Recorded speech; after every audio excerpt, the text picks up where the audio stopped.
We are up for another episode or Wednesday episode of Trash Talk. I'm Russ. That's Shawley. What's good with you, man? We was just on Monday. Anything happened Tuesday? Worth Uh, it's, it's been a pretty dry time for sports. I think that's the shit that's been like, I guess, messing with me. I feel like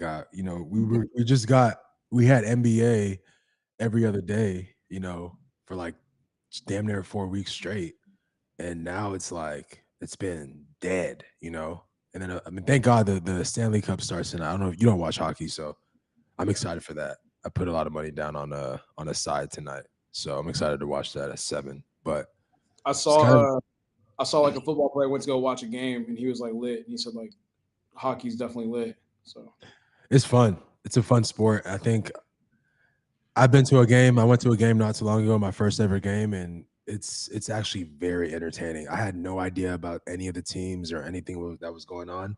I just thoroughly enjoyed it. Like it was just like super entertaining from start to finish. mhm. Yeah. Yeah, I ain't gonna lie, nothing nothing new on my side. I did get into watching Forever on Netflix. Great fucking show. Yeah, I heard it's a good show. I'm not gonna lie, it's have you seen Insecure? With Issa what's her Rae? name? Issa Rae. Yeah. I have. Man, it's like a high school version of that. Like a lot of sex. What? No. Because Issa Rae, the one that Insecure has a lot of sex. You don't think so? I mean, it's I get yeah, I guess so. Yeah. I mean, not like a Yeah. lot, but it has sex in there. Yeah. It's like overwhelming amount of sex. Really? It's not overwhelming. I feel like in Insecure, like every second they were having sex. I don't Really? know shows like that are like a little OD for me, Really? This? I mean, well, I watched Insecure. I think last year for the first time. That I didn't know it was that damn good. Like I was like, damn, I missed out because that show is iconic, and I see why Issa Rae is who she is now. But this show is fucking good. I'm four. I think I'm on. Yeah, I think I'm 4 episodes in, so I'm almost halfway done with the season. It is fucking good. Like it makes me feel like I was like, damn, I don't know if I was about to cry, but I was like, damn, man, this shit is emotional. Like it's just like a good show about black love and like two black families, and then like just like drama and shit. But it's like it's great, healthy, bro. You watched Euphoria? What you talking about sex? Yeah, I mean Euphoria was dark. Yeah, Euphoria is a sick show. You could definitely watch this show. Euphoria was dark, man. That show had me like in a really dark place for sure. Yeah, Um, I couldn't really watch that show because that show was too fucked up for me. yeah, it was I don't know if I can watch I don't know if I can watch Euphoria the next season that comes out. Oh damn, I need to pull up the chat so I can see when people start tapping in and all that kind of stuff. You know, I started experimenting with just like posting myself talking about our stream Mhm. versus just like posting the link for it. How did you do that? I pre-recorded. I was about to say because I haven't seen you done that. That's smart. I like that. Let me pre-record this. I was like, hey, if you're watching this right now, we're live, so come tap in with us. I feel like it hits better when people like see what's up, Roberto. I feel like it hits better when people see you talk about something versus just Yeah. like posting something and saying, "Hey, come check this out." No, I like that. I'm gonna try that next. That's Yeah. actually a good idea. Um, but shit, we have some topics to jump into. We got some shit going on. I know, like we don't have a lot going on sports wise, but there's a lot culture wise. I feel like it's hard to keep up sometimes. But the first thing I want to start off with is the CEO of TD. Do you know who that is? Do you know what or who that is? TD is Kendrick Lamar's uh, uh, record label. I mean, you're there. You're there. Yeah, he used to be signed to TDE. Yeah. Who is the owner of who is TDE? His name is Punch. So I don't know his actual name, but his name is Punch. I think he's the owner and CEO of TDE. And they had artists like Kendrick, J Rock, Schoolboy Q, Absol, Mhm. SZA. Who else? Those are like the main ones that they had. So that's what the whole TDE movement is. But Yeah. he posted an IG story or a post about how he was flying Southwest because it was only going to cost him like $99 back and forth or like per trip for like someone he was going to.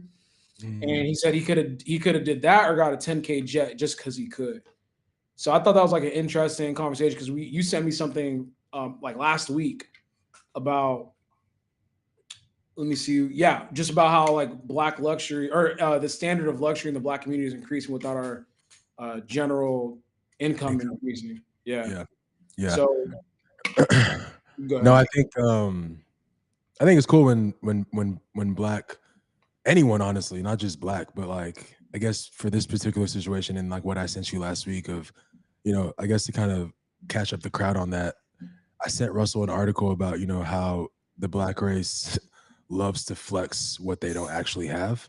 Um, and obviously fast forward a week today, the TDE CEO takes a $99 flight when he's worth obviously millions instead of taking a $10,000 private jet. I think that just leads by a good example. It sets a good example, and it allows young black people that are just starting to get money or don't even have money that believe in flexing first. It allows them to like realize that like you don't always have to flex. Sometimes or all the time, saving your money and spending your money wisely is the best thing to do. I think it sets a good example, sets a good standard. I feel like we've talked about this so many times on this podcast, but like and just to kind of summarize it, when I first started getting money, I thought that like, you know, actually I've never flown private, but I thought that like living a 5-star life every single waking moment was the way to go. Like if it wasn't 5-star hotel, 5-star restaurant, 5-star vehicle, 5-star home, 5-star toilet paper. Like if it wasn't 5-star everything, I wasn't doing it. As I got older, realized I was spending so much money, sitting down and doing my books at the end of the year with my accountant, realizing how much money I was spending. And there was one year where like we looked back on what is it called? Recreational expenses, I guess you can say. Mhm. Recreational expenses for the year. I think this was like 2022 or 2021, either one of those years. We spent like over like 2 million Mm. on it, and I couldn't believe it. He was like, how they categorize your expenses. Yeah. Bro, it was at like 2 million in just hotels and travel. And I was like, how? And then I thought about how much I really traveled that year, and I was like, okay, that makes sense. So Yeah. I mean, yeah, I think unfortunately, we live in an era where social media like pushes you to want to flex, flex, flex, flex, and not save. So I think when people like this owner, they do things like this and they post about it and it goes viral, it's definitely like a check. For me, when I saw it, I was like, okay, this change in lifestyle, getting rid of all the excess cars and stuff like that. It's really helped me change my mindset. One of my homies just texted me. Shane, you remember Shane?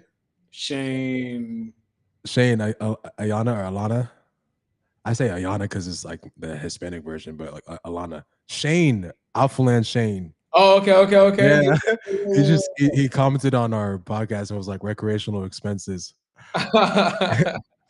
That's funny. I hope he's doing good, man. Yeah. Yeah. But Nah, yeah, but no, just I learned my lesson for sure. yeah, piggybacking off your conversation. I mean, off your take is, As you I know, have shopping bags in the back. Damn, I should have hit that. oh wait, you keep. I went Oh, I shopping. Remember see I it. told you I went shopping.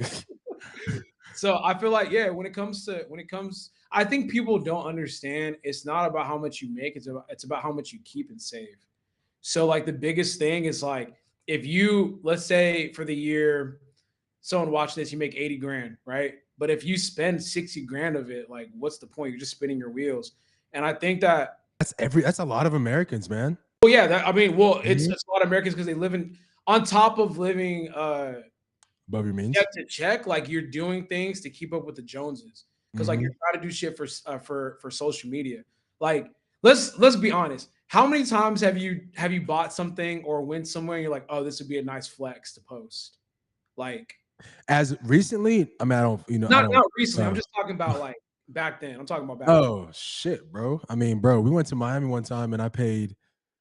There was no reason, bro. There was no reason. Yeah. But I did it because I knew it would look good on IG. Yeah. We got 3 yachts after our Miami pop-up in 2022. Oh yeah.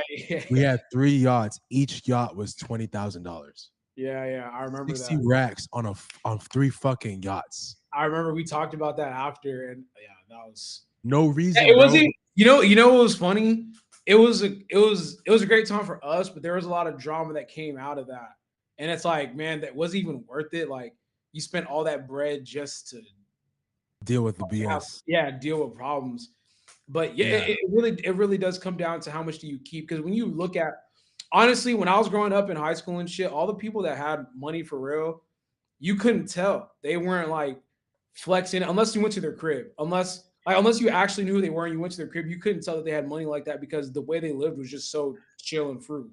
I feel like high school is a bad idea. I think you have to use like adult because like when you're in high school, I'm talking about the adults, like not the kids. Oh, okay. Yeah, like whenever their Yeah. parents would come, like these were people that had oil money. Like I know there's this one person that owned the neighborhood that Adrian Peterson lived in, and like you couldn't tell she had money, and you couldn't tell that her dad had money or her mom had money. You just you heard by mouth. You're like, yo, they have X, Y, and Z. Whereas I feel like in the black community, actually in foreign communities, bro, you gonna see I would say black, but yeah. not foreign for sure. I think foreign. As I've gotten more, I used to think only black, but then Asians do it. Yeah, they do. They Middle flex, Easterns do it, bro. they flex in like a responsible way. Like they buy a big crib. Like, buying a big crib isn't like necessarily like a bad flex. Sometimes if you have money to park, they buy big cribs and then they drive Lexuses. It's definitely more. It's definitely the most prevalent in the black community, but I think I think a lot of foreign entities do it. We just do it the most. Like, Yeah, niggas be flexing for no yeah, reason. we do be flexing, but it's because like we don't have much as like a community. So when you do get something, you want to show everyone that you got something. I think it's that, but it's also like the shit that we watch and listen to, man. Like, look at the Sure. rappers and Yeah, the yeah. entertainers. Like, I think that plays a role too. Like what we yeah. listen to. Like think about it like this. Think about how many like athletes have like Hellcats. But the thing is, bro, I was about to say, I know a lot of athletes that Actually, not even athletes, just niggas. Like when you get money for real, yeah, or not even you get money for real. Like when you just get like some nice, like what's the first thing that niggas gonna do? I mean, yeah, buy jewelry and buy a Hellcat. Or something fast and loud. Yeah, something fast and loud and a big ass diamond chain that costs more than what they have in their bank account. Yeah. And it's just I do like situations where kind of like you said with TD, what Punch did, like showing that you can say it's cool. Like he's probably worth like 100 million, couple 100 million, and all he's doing he's flying $99 dollar flights. Mm-hmm. Same thing like when Ocho. I really liked what Ocho used to do. I'm not sure like how he is on that now, but like he used to be super frugal. He used to talk about how his first year in the NFL, he was living at the Bengals facility, like literally sleeping in the Bengals facility. And he said that they kicked him out, so he had to get like an apartment right outside the Bengals facility. And he said he had no furniture; he would just sleep on the mattress on the floor. Yeah, because if I'm on at practice, like I don't need that much shit. Or how he rented like any big car that he had at the time, he rented it out or he leased it. I mean, those are the people that live that they're able to stay wealthy or stay good. I wouldn't even say wealthy. They're able to stay like good for like a good time in life, a good amount of time in life. Like they don't have to worry about their money ever running out. Yeah. Also, when you think about it too, Elon, if you think about Elon, the richest man in the world right now, he doesn't have any jewelry. Everything he wears is exactly the same. Either he's gonna have like a black tee on or like a blazer. And but these people, all their money is deeply tied in real estate, which is I've said it before, the safest place to park your money in. Yeah. Obviously, and then obviously like big like Bitcoin and stocks and all that shit, but not even stocks, Bitcoin and real estate. But you're not gonna see like I don't want to say that word, but when he's they, not. when they wear chains and they, you know, when someone like that wears chains or they do something stupid, it's usually to like actually make fun of the black culture. Like if you saw Elon Musk pop out with earrings and a chain, he's making fun of like the niggas that spend money on dumb shit. Like, you know, it's very common for the stereotypical nigga to get 10 racks and instead of putting it down on a property, an investment property, and you know, fill it up with a tenant, they're gonna go buy like a, you know, VVS one diamond chain, you know, whatever for 10 racks. And then they'll figure out how to flip and get that 10 racks again to spend it on a Yeah. Hellcat. That's the worst, man. Like if you're doing stuff like, man, I mean, honestly, thinking about that era just makes me sick because now that I understand the true value of the dollar, But it's just like, man, there's so much like loose, useless spending that was happening at that period of time. And it's yeah, like, bro, if you just parked 20, like a 20 bag somewhere, that would have been probably flipped into like triple or something like that. Versus like you put 20 into a fucking vacation in Puerto Rico or some stupid shit. I was smart though, man. I'm not gonna lie.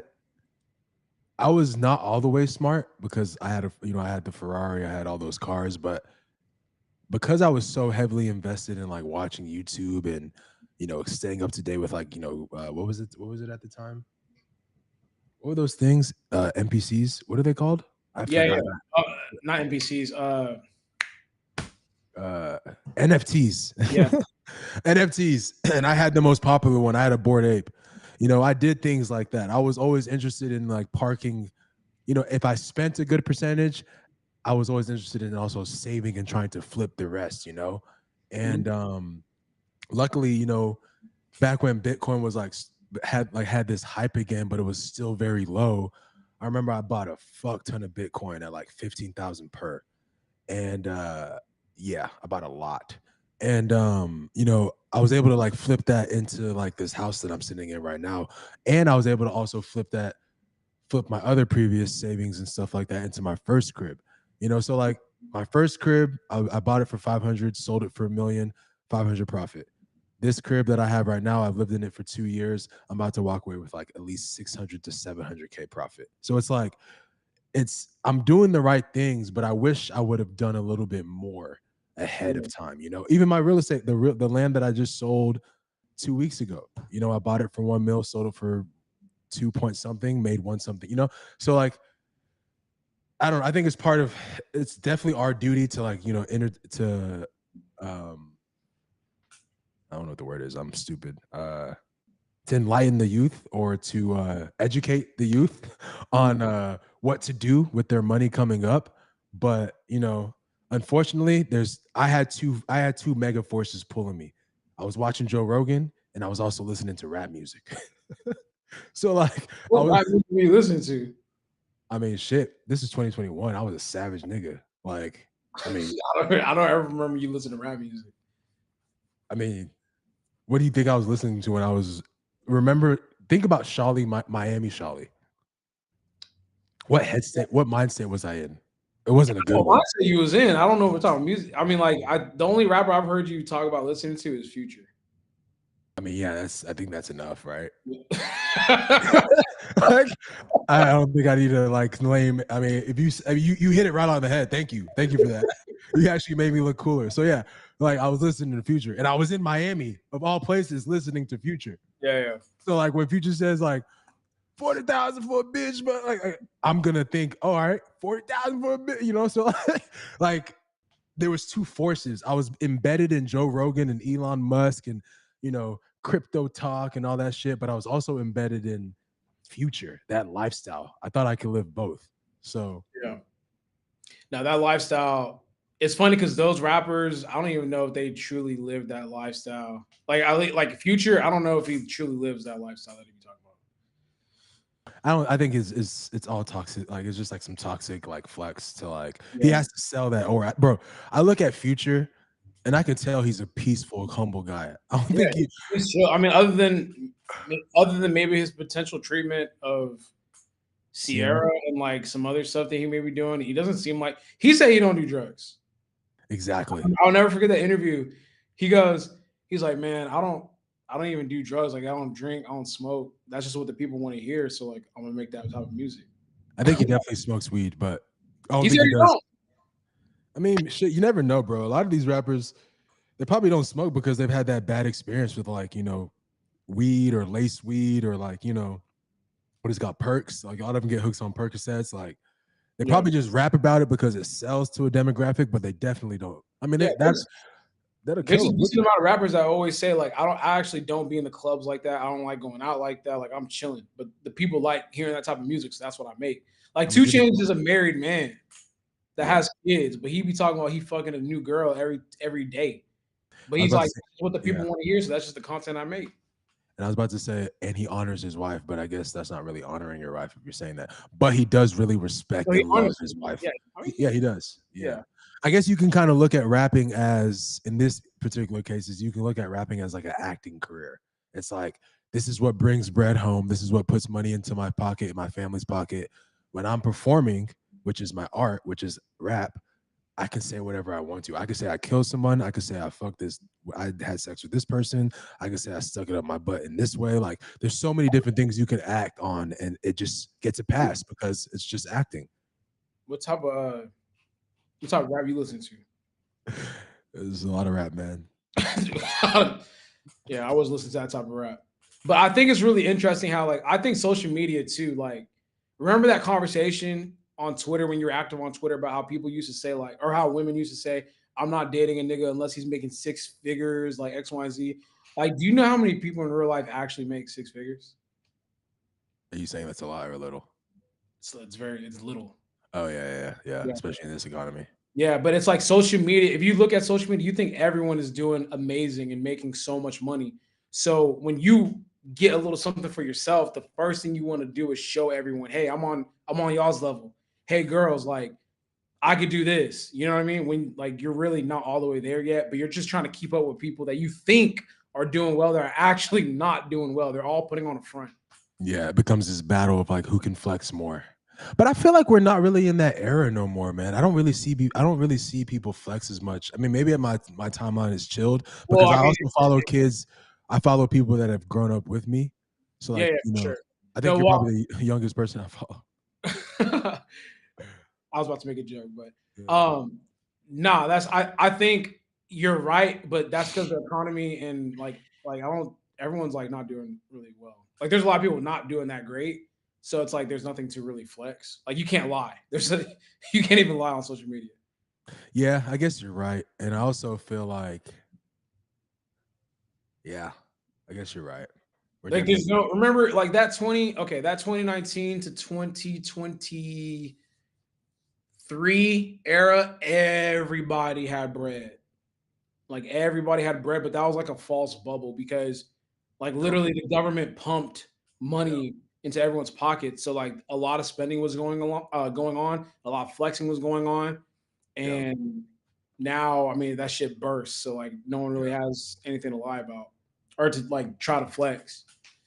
I feel bad. Like someone just commented, Tyler was like, "Oh no, your mama's favorite was like you just made a bag on that land and you didn't flex it." What's crazy is that, man, I would have made a and man, this could have been a good YouTube video. I'm not gonna lie, even if it's came off as flexing. But a couple of years ago, 2022, 2021, I probably would have made a video and like obviously clickbaited the flex and all that stuff and the profit, all that stuff. But I don't know. I just don't feel. I feel like when you start flexing, bro, that's when people start coming after you, man. Like, bro, I like to enjoy my little wins and my money and I like because before when I would flex, there was someone at my door, not literally, but there was someone at my door every day asking for something, whether it was a raise, this. It was just never ending. So like now when I win, bro, I want to win in peace and in Yeah, silence. When I'm up, I that's want to how. be I want to win like I'll share it with you because you're my nigga. I'm gonna share it with like my partner, my family, Yeah, but I'm not gonna share it with the whole world because man, that's when people start hitting you up for opportunities and collabs and shit like that. yeah. Nah, That's nah. when the goofy shit start happening. It's like, man, you haven't talked to me in about like 2 years. Now all of a sudden you talking about yo, good shit, bro. It's like, man, you wasn't. Come on, bro. But I think that like also too, like as you get older, you want to become more private. Like you get more, I guess, like satisfaction with your little bubble, and you don't feel the need to share anymore. Like, when was the last time you actually posted a post on social media for real? Like to flex, No, not to flex, just in general. bro. April 30th. Yeah, but like you probably don't even think about actually posting, do you? Bro, I don't think about. I'm not gonna lie to you, bro. Instagram does not cross my mind on a base. Like it crosses my mind for scrolling and entertainment. But I Yeah, used to be, bro. I used to like literally live with stress of posting, yeah, about what to post and shit and all that bro. stuff. Yeah, Stress, yeah, stress. Like I'm talking about, like the type of stress that would keep me up at night because I didn't post that day, yeah, yeah, yeah. That's the life of a content creator, though. It's like bro. you feel like you need to post so you don't fall off, and like you want to keep up and all that shit. But like, Honestly, thank God, thank you, Mark, or whoever the fuck the owner is of Instagram, for creating Instagram stories that saved a person like me. But I, yeah, keep going. no, I was just gonna say that like as you get older, like that desire to share just kind of like goes away.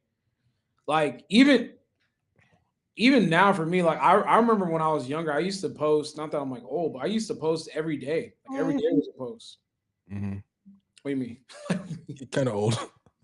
You're 30. You think 30 is old though? For real, for real. I think 30 is like the end of childhood and it's the beginning of adulthood. Yeah. No, 30 is shit serious. Yeah. Shit's, Yeah. every decision is a permanent decision, damn near. Like that's what it feels like for sure. But in the grand scheme of things, still pretty young, bro. 30 is like stage 3 of life. I mean, You have your childhood, you have like your young adult, you have your young adulthood, and then you have like the adult. Yeah, I feel like yeah, adulthood starts for real at yeah, like 30. 20, yeah, like 20, yeah, 30. 30. Yeah. When I turned 30, I was like, oh shit.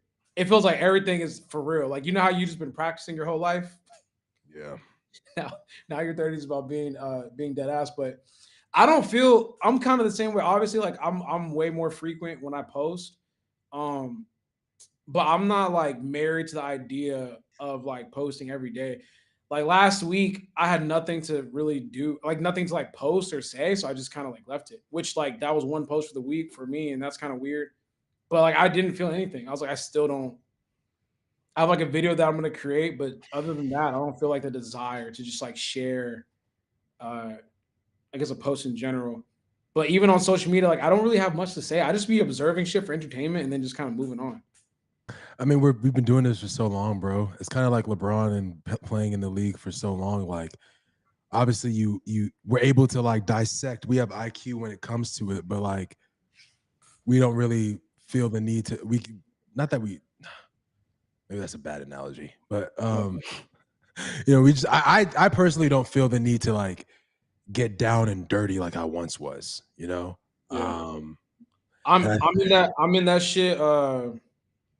I'm in that shit because I'm still like that's still something that I do. So it's just like I still gotta show up, brother.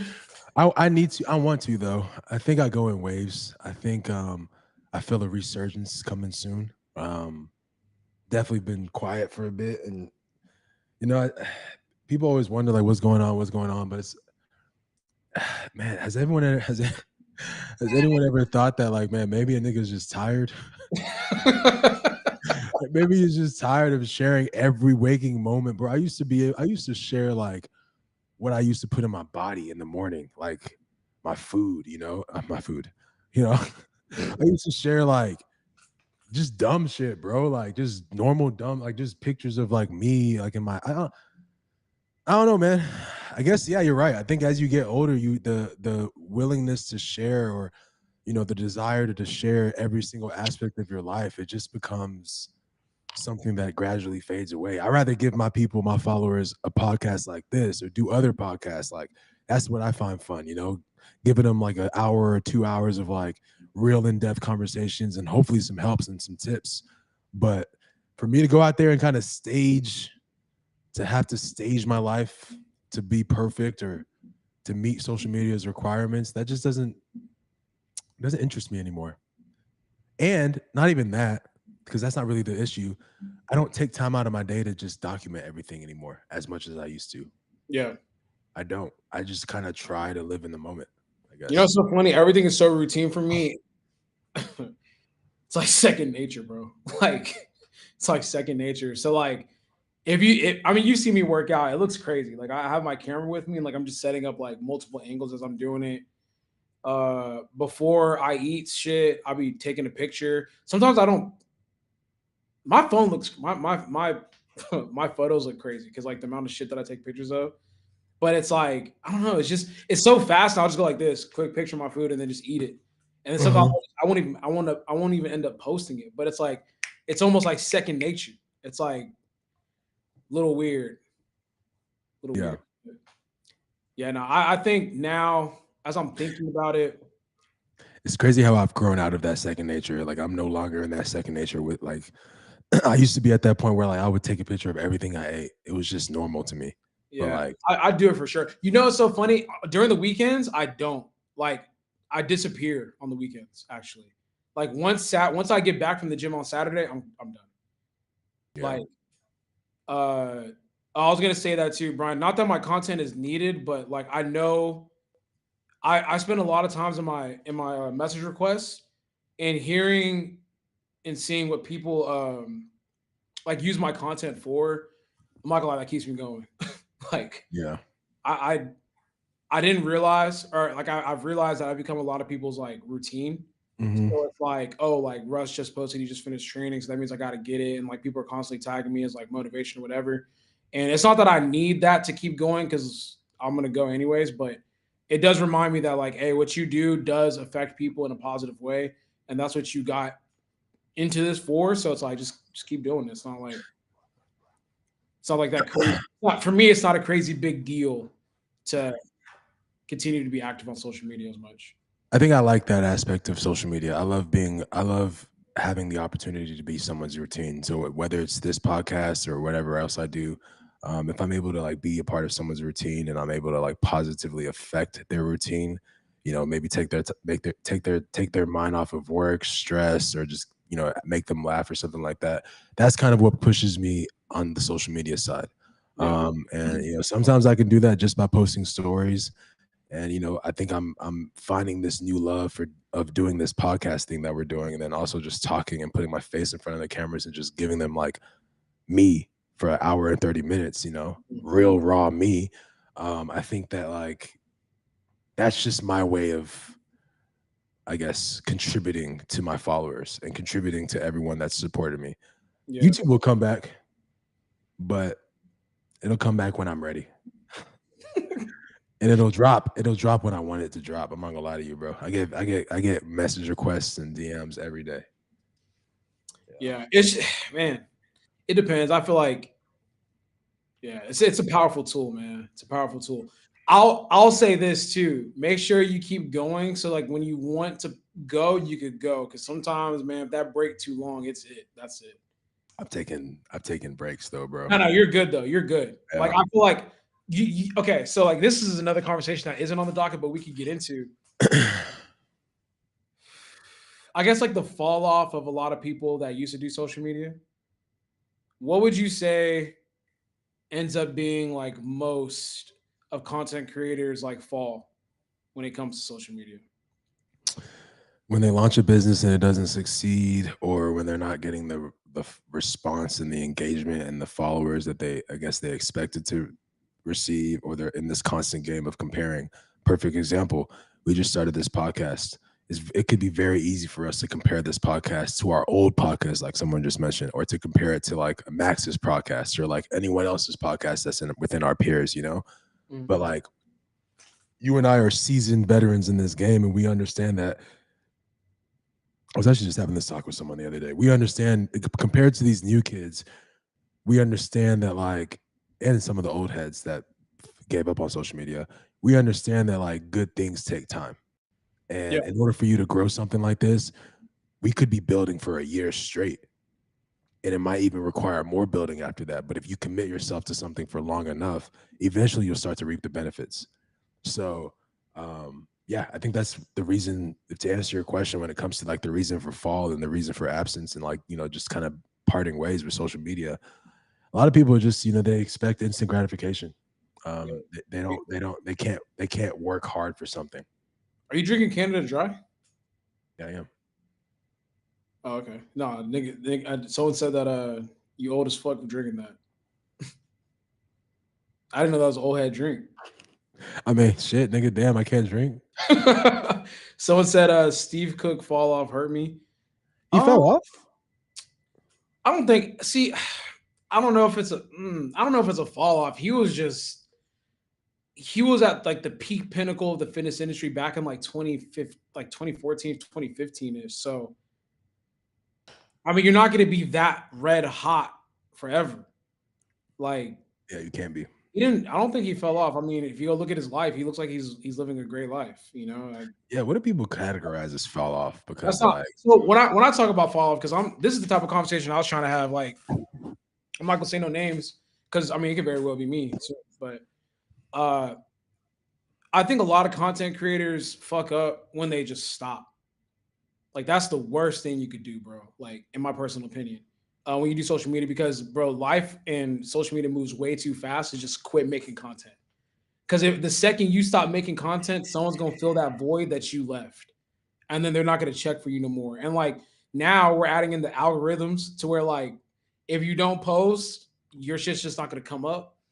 So or if you don't post long enough, your shit's just not gonna come back. So like I know some people that they're like, oh, like I took a mental health break for like 3 months and they want to flip the switch and come back to social media. They get frustrated when they don't have the same type of like engagement or whatever. It's like, brother, you took a month off, like the world moved on. Like I understand mm, you got to work on your mental health and maybe that's better for you for the long run, but that shit cooked now, cooked now, bro. Like it's hard to get back. So I think that sometimes when it comes to social media, yeah, like I think it's a combination of stopping and then also not just keeping up with the times. Like understanding you got to manipulate your content to a certain degree to what's currently trending to kind of like stay on that path of relevancy.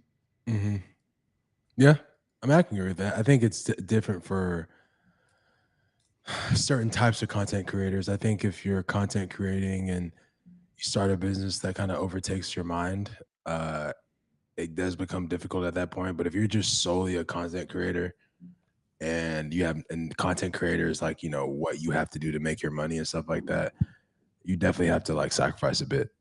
So a social media break that you want to take 3 months could probably realistically only be like 1 week. And that's or or if you're gonna do that, just create content prior to you doing that. yeah, load up and drop, load up and release. Yeah, yeah, that's what I used to do when back in my Load up prime. release is sick, man. Why you just be having these crazy quotables, bro? Oh, sorry, my bad. I'm reading what he was saying, but Oh, yeah, true. Sometimes folks just be settling down, starting families. Yeah, that's not fall. That's not falling. I don't want to categorize that as falling off. yeah, that's the way that No, I but on. yeah, but also too, Bob. There's people that want to restart and got to restart to feed their families and can't. That's what I'm talking about.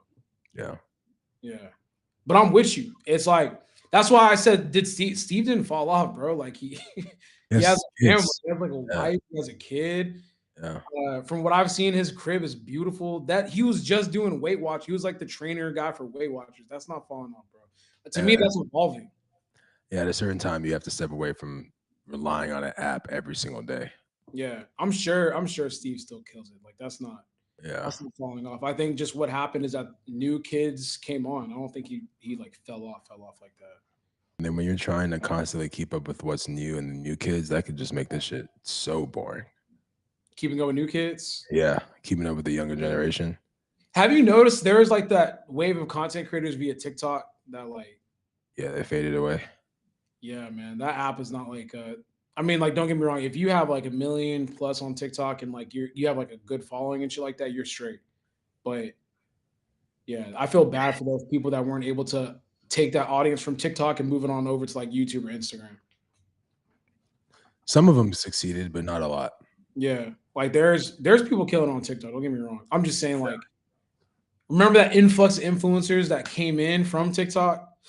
Hmm Like, it was a fuck ton. Like, remember there's people popping up on Instagram with like Yeah, 200 1,000 followers, 300, 500. I'm like, damn, where do you think it's from, bro? Social media is always changing, man. Yeah. Always. Okay, this is an interesting conversation. Elon and Trump are now beefing. I'm not sure if I'm not gonna say they're beefing just yet. Elon has beef with the new big beautiful bill. We don't talk politics too often on here, but I'm gonna read the tweet that Elon put out, I think probably like yesterday. So Elon said, "I'm sorry, but I just can't stand it anymore. This massive, outrageous, pork-filled Congress spending bill is a disgusting abomination. Shame on those who voted for it. You know you did wrong. You know it." Shawley, are you comfortable with saying that you kind of are on like the right side, or you just want to leave that? Okay. I don't What do care. you think? Huh? I don't care. Yeah, I don't know how you feel about that, but I mean, just how do you feel about the whole? It's looking like they finna have like a back and forth, Elon and Trump. I tend to side more with the right, but I am very interested in hearing what Elon has to say because I think he keeps it pretty like straightforward and honest. So I mean, I can't say that I'm like on one side. I don't think it's wrong for you to just for you to say that like I'm just like completely on one side. There's some things that I like from the left and there's some things that I like from the right. I think there's a lot more things that I like for the right. But I mean, I'm all about what, you know, benefits me and also benefits like the people I love. So Real shit. I'm interested in hearing what Elon says because, you know, there is definitely some He truth. already said it. You mean you're interested in hearing what Trump says, or Well, I'm interested. So I'm reading Bob's comment. I think Elon's just getting started. I think if they ask Elon to go deeper into this, oh, it's going to get nasty. Um, and the getting thing is, Elon has power, man. I think he has more power than Trump because because he's rich. I mean, because he's that rich, bro. Bro. Money, money makes the world move, bro. That nigga's the richest nigga in the world almost. So like, I think he is actually right. So yeah, like, he's richer than 50%. What is it, 49% or 51% yeah. of Why do you America? think? Why do you think he's comfortable with like, bro? Name anyone who's able to go into the White House and then come out and kind of reveal its secrets just like that on social media, bro. Wait, say that again. What'd you say? He went into the White House essentially. You know, he was working alongside Trump. You know, in his White House or Congress position, whatever you want to call it, whatever position he had at the White House. And he was like, all right, I'm done. And then he comes out and just drops this bomb of like all the shit that's going on in there, like the drama and the beef that's going on in there, or the shit that they're doing that's wrong that's going on in there. Like any normal nigga probably would have been sniped down by this. Like, don't you think so? Like Yeah. he's about to if he cares to, I think he has the potential to reveal a lot of secrets, a lot of things that he was able to see within his 3 to 4 months of being in Congress. He's about to reveal all of that on his platform X. Maybe boost up the stock a bit. Yeah. I wonder if, I mean, like, I saw this coming from a mile away, to be honest with you. Like, whenever they linked up, I was like, whenever that ends, that's going to be pretty explosive.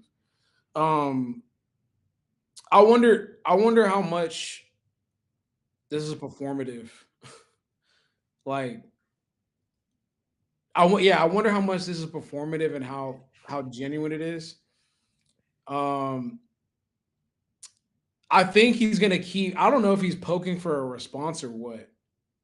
Like from Trump, I don't know if he's poking for a response or something. To be honest with you, I think he sees, obviously, from his comments, he sees what Trump and the government he knows and he sees what the government has spent their money on historically, and maybe there's a part of him that does side with the American people, and he does understand that like, you know, a lot of Americans are in debt and we're living this like hard check to check life, and most people are barely able to survive. Maybe he sees and he has a little bit of heart towards that, and he's probably seeing all the bills that get passed. Like, bro, I don't think. I mean, I may be wrong, but I think there's a very good chance I'm right. But like, bro, from what I've heard and like what I've studied up on, bro, like there's bills that get passed every day that just have like 100 million behind it, 50 million behind it, 30 million behind it, 200 million behind it. Like they're just spending money and just Yeah, signing off on shit that just goes towards shit that we don't even like, shit that doesn't even make sense. And I think that's where, I mean, just like Nigeria, I think that's where a lot of that corruption comes into, where like we don't know where that money's going. You know, we're saying that we're sending $33 trillion to Ukraine or $33 billion to Ukraine. Like, what could possibly cost that much money? And war. and when you're sending that much money, how come it doesn't like fix anything? You know, That's a fair question. I like think. Yeah, 30, bro, 30. How much should we? I mean, how much? I mean, let's look it up. How much did the U.S. send to Ukraine? And look at Ukraine. It still looks like shit. brother, they're at war. Yeah, but like, bro, 182. Brian goes at war. Bro, 100. they're at war. I mean, yeah, they're at war, but like 182 billion should make niggas like, you know, shake hands. Don't you think so? No, I mean, it's like, yeah, that's what I'm saying. Yeah, I was about to say that, Bob. It's like, it's Yeah, not I we're know. sending direct money. It's like the value of what we're sending them is that much because I mean, like they're getting invaded. Okay, but Bob, I know it's U.S. military equipment and guns and ammos and stuff, but like 182 billion, bro. That's just expensive. War is expensive, bro. Do you? But okay, my I don't. Okay, who cares about how much that shit costs? Yeah, yeah. I'm more so saying, do you think that all that money is going to the war, or do you think that Ukrainian government's taking a piece for themselves, or shit, they're passing it, and in the process, they're signing off on commission checks that some members of the U.S. Congress get some, and then some members of the Ukrainian government get some, and then the rest goes to the actual war. That's what I think is happening. That's how all these Congress people get rich, bro. How is Joe fucking Biden a billionaire or whatever he is? Like, bro, fucking Nancy Pelosi's damn near a billionaire. Like, how? Insider trading. Okay, you can say insider trading, but how do they even get the money to even begin insider trading and trading that much money? I mean, Nancy Pelosi's been. I mean, I don't think that's right, by the way. I don't think you should be able to do that. But Nancy Pelosi's been in government for I don't know how long. It doesn't. Once you compound it, Ukraine, yeah, Roberto, please stop. Ukraine gonna be a card map for. Stop. That is hilarious. You know Um, what? Yeah. yeah. I mean, I don't know. I think. Someone correct me if I'm wrong, man. I mean, if No, you you're sound. watching this It podcast and sounds a little off, but um, I think what it is, man, is just like yes, I think because a lot of people will say that countries go to war because of the money. That happens whenever you go to war. A lot of people, get paid off. yeah, not get paid off, but just like the warmongers and all that kind of stuff, they'll stay at war because it benefits them to do so. So there's a lot of money tied into it, but I don't think. I mean, I don't know. From what I've seen and what I've read, I don't think Ukraine's like scamming the U.S. and taking that money and putting it into the because it's military equipment. It's not like it's straight up dollars that's being sent over.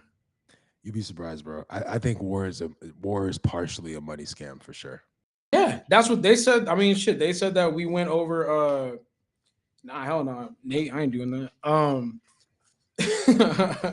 not getting too much into it. I don't like talking politics that much out loud. I actually talk politics a lot, but His jersey in the back is red. That's all I'll say.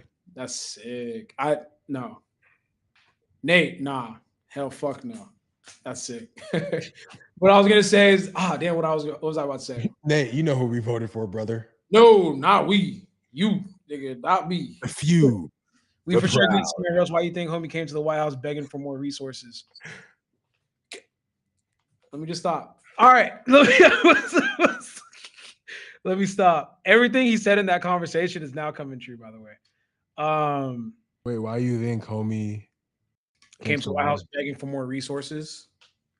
Oh, I mean, yeah, he probably saw that like, damn, y'all damn nigga, you could be taking me to space, but you could be helping me go to space, go to Mars, but you're spending money on who knows what. Bro, I'm telling you, bro, they pass bills and they spend money on shit that we don't even Like, bro, there's so many Hell no. things. Hey, I'm not. That's not me. There's so many things that I think about, and I think about, U.S. sending money to Ukraine, okay, to help them with war, okay, cool. But think about the problems. Think about the problems that we have here in America. Think about the problems we have here in America, like the poverty, like the fucking roads, all the shit that we have going on in America. Shit like, the income wage and all these things we have going on in America, the people that actually need the money or the facilities and the resources and stuff like that. Like how are we so comfortable with sending trillions of dollars a year to different parts of the world? And there's so many issues in America. I don't know, that's always puzzled me. And that's why I'll No, never I'm understand with politics. you on that. I never really got how that worked. Flint. I mean, shit. Flint still got yellow water, dog. Like, Exactly. well, I know why, because they're black. But I feel like, yeah, I'm with you. I never understood how we could allocate so much resources outside to foreign entities whenever like we ourselves need a lot more help. For sure, I'm with you on that. Bobby Mhm. has a great point. They But can't fix those things because it would kill classism, and I agree yeah, 100%. They it's have to they have to keep things segmented: middle class, lower class, upper class. It has to. It's the only bro, way. Flint, bro. There's places in this country that look like a third world country. So Yeah. If there's no scarcity, if there's no demand, we can't function as a country. There has to be people that can't get nice shit. You know, nice shit can't become the norm because that means the economy isn't really doing that. I don't know. That's weird, man. It's yeah. weird when you look at. Also wonder too, like how much of this is performative from Elon's side because he did take a hit, just kind of like siding with the right the way he did. And I mean, I heard that Tesla's back up. I don't know if it's back up to where it used to be, but like they're slowly coming back. I don't know if he's thinking that taking a stance against Trump will help with that because I know a lot of people they're getting their Teslas fucked up and their stocks were hurting and like the shareholders were talking about you need to report. Bob, are Uh, you a politician? Like, damn, nigga. Lower class needs to sell. Like that is you're on it. You're on a roll today. Keep good job. That makes classes, dream drives, college enrollment, etc. Yeah, I mean, that's perfect. I mean that's so true. Like they're just talking woke shit. they have to waive these nine, even though there's 9% interest rates, and and this shit is unaffordable. They have to waive this American dream in our faces, the lower classes' faces, and say, "This is what you want. You want a house. You want to be locked in for 30 years. You want to pay I see 9% you, Roberto. I see rent." you, Roberto. I see you, Roberto. Really? Hey, yo, mama, why was buying a Tesla not for you? I'm not gonna lie, I would never ride it. I would never buy a Tesla or own one, but I kind of fuck with them. Would you get a Cybertruck? No. Why? Oh, I like the new Y. The new one, like the new one. Okay. Okay, then why? Which one would you buy, nigga? Damn, you just No, said you I would buy. wouldn't. No, I just wouldn't ride it. I own a Tessie. Oh, Yeah, no, oh, absolutely not. damn. Okay. I'm good. They ride nice though. Whenever I get picked up and Uber's driving me, I kind of like it. Feels a little uncomfortable. Like in regards, like it feels weird having an electric car moving me around and shit. But I would never own one. I have friends that own Teslas in California. They said that their shit just be getting fucked up because people would just be throwing shit at it or like keying it when they're inside like a grocery store or at the gym training and shit. That shit's real, bro. They don't fuck with Teslas Yeah. You because haven't of seen that? You haven't seen that shit? Elon. Yeah, bro. Bro. Ah, This stock. So this is what I was saying. This is why I was like, I think I don't know if it's performative or not. But whenever Elon sided with old boy, mhm. it fucked up his stock because I think he didn't understand. I don't know if they understood or not or if he cared. But a lot of people on the left fuck Bought with Teslas. yeah, Yeah, fuck with Tesla's yeah, heavy because it saves the environment and all that type of shit, right? yeah. So whenever he sided on that side, the stock plummeted and like his company took a hit. So I wonder if he's trying to like kind of recoup that cultural currency and show like, no, I'm for the people, I'm for the people. Because during that run, I mean, he was showing his ass a little bit, and it was kind of like, oh, Not a this is little how this is how a lot. It's like, bit. damn, that's how he thinks for real. It's like, Yeah. what? Okay, I I mean, mean, oh shit, I was about to do it. claim it, brother. No. Release it. I mean, when he did, Holy shit. when he did that Go ahead and gesture, change your hat, brother. I know you got one. when he did that gesture, The of love or whatever he said. nah, that was a symbol of. No, he wasn't. Come That was, on, man. Man, no, people are so sensitive, bro. Oh my gosh. no, that was definitely like a. You know what's funny? He's so rich that like I think he just did it just to like fuck with people. Elon's biggest fault was forgetting the left is the reason why he's rich. All the hippies wanted to, yeah, for sure. That's what I just said. Do y'all actually fuck with electric cars in general? I don't like it. I like. I'm older, so it's like I like feeling my shit rev. Pause. I like the Lucid. I like the Lucid a lot. The Lucid 4-door car that they have that looks like a kind of looks like SpongeBob. But the Lucid is beautiful. Look up the Lucid. That's a really good. That's if I were to go electric, I would get the Lucid. I will say I do like how comfortable it is. It feels like you're in a space shuttle. Like it is comfortable as fuck. The self-drive feature. I know like 2 Chainz talked about his. He said that. Did you see that clip or did I send it to you? I should have added this to the thing. But he talked about how he has like, Maybachs, G-Wagons, Rolls, like all this type of shit. He said it, but still his favorite car that gets the most burn is his Tesla truck. He said he drives it everywhere. And he said that basically he just turns on the self-drive feature and he just be sitting there eating as he's like driving and picks up food and all that type of shit. He said by far it's his favorite truck. I remember I ran into the Tesla Model. Which one is the one that is like an SUV? You talking to the wrong nigga, bro. So Tesla Model 3, Model X, and Model Y. I think I rented the. Oh, we got 35 in the chat. Oh shit. OPR. Yeah.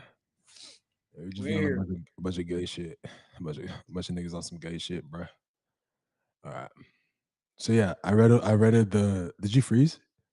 No, nigga, I did not freeze. Oh damn, you were. That was good. That was good. That was sick. Try that again. I literally ejected from my brain. I was like, yeah, that was scary and sick at the same time. I was like, oh damn, like you just left me out here to say that by myself. Like no, but you paused. That was good. Yeah, that was sick. Shit, that was good. Anyways, yeah, I know, bro. The Cybertruck was the biggest scam in the world, bro. I almost was one of those dudes who dropped a lot of money on a Cybertruck when they came out because I was just so crazy about it. Now you can get one for like $60K. Really? Oof. Yeah, bro. It's tough. Those cars are ugly, bro. They're hideous. So? I can't make up my mind if they're ugly or not. I'm not gonna lie. They're hideous, man. They're humongous. But cars are gonna start looking like that. Have you noticed that? Cars basically look like that. Bro, I love the Range Rover, man. I'm looking at mine right now.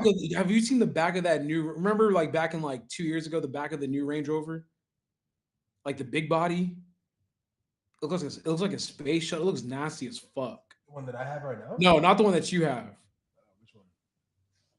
Man, I wish I could pull it up. It looks nasty though.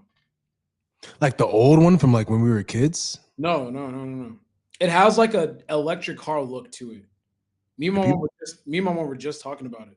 People are saying that we're lagging. No, we're not lagging. I think he's talking about when I fucking just. Oh. Yeah. But yeah, no, I love Range Rovers. I think I'll always have one for the rest of my life. A Range Rover and a truck. A Range Rover and a truck. To me, the best like lineup. If Elon didn't, do what he did, I probably would have got a Tesla truck. I kind of fuck with it a little bit. There's a couple that are in my apartment complex. They look pretty nice, bro. Yeah. Do y'all look at bigger purchases differently now that you are older? I know at one point Shawley had lots of Santos custom. That was good, man. Hey, you're on the roll. That's funny as fuck. Hey, Bob is our age for sure. Yeah. Los Santos customs is funny as fuck. Yeah, y'all will fuck with Volvos, nigga. Get the fuck out here. I look at Uber Eat purchases differently. Like everything is different. I'm sure Shawley said a lot of shit differently too. But I look at a lot of shit differently. Yeah, I think the biggest thing is just like, yeah. I mean, you could go. I'm just thinking about like all the shit that I'm thinking about in regards to like big purchase. I'm just like, yeah, that shit looks completely different. Bro, life makes more sense when you pay little to nothing to like live. Yes. Like, it makes the most sense. Think about this. Think about your life right now. If you ever got to a point where you were able to manipulate how much you spend on a daily basis or on a monthly basis just to like live. I'm talking about living expenses, groceries, all that stuff. If you're able to hack that and reduce it By 75%. but reduce it by anything. But yeah, if you want to reduce it by 50, obviously, if we're telling you this for the first time and this is the first time you've heard this, you know, if you're able to just like listen to this conversation and then after this podcast, you write down your expenses and you be real with yourself. Maybe I don't need to live in the house that I live in or the home that I live in. Maybe I don't need the car that I drive, that I drive it just to flex with people. Maybe I don't need the clothes and all the stuff that I do on a daily basis. If you're able to really be real with yourself and say, you know what, I could get to point A to point B with this. I could be just as fine in this apartment. I could be okay with going to Walmart over Target. Like, if you start to make those changes and, start to accept these things about yourself, man, like life begins to make much more sense. I'm I'll not give you gonna guys a perfect example. I would never just willingly go to Walmart. Yeah. HEB, man. HEB. Well, we're in Texas. We got HEB. Yeah. But no, life just makes more sense, man. Perfect example. Bro, like I live in a very beautiful house and I've lived in this house for over 2 years. Love this house. It's been 2 years now. Bro, it's crazy, right? 2 years. Over 2 years. Over 2 years in this crib. April 1st, 2023. Damn. Yeah. 2 years in this crib, bro. Like time flies. What the fuck? Yeah.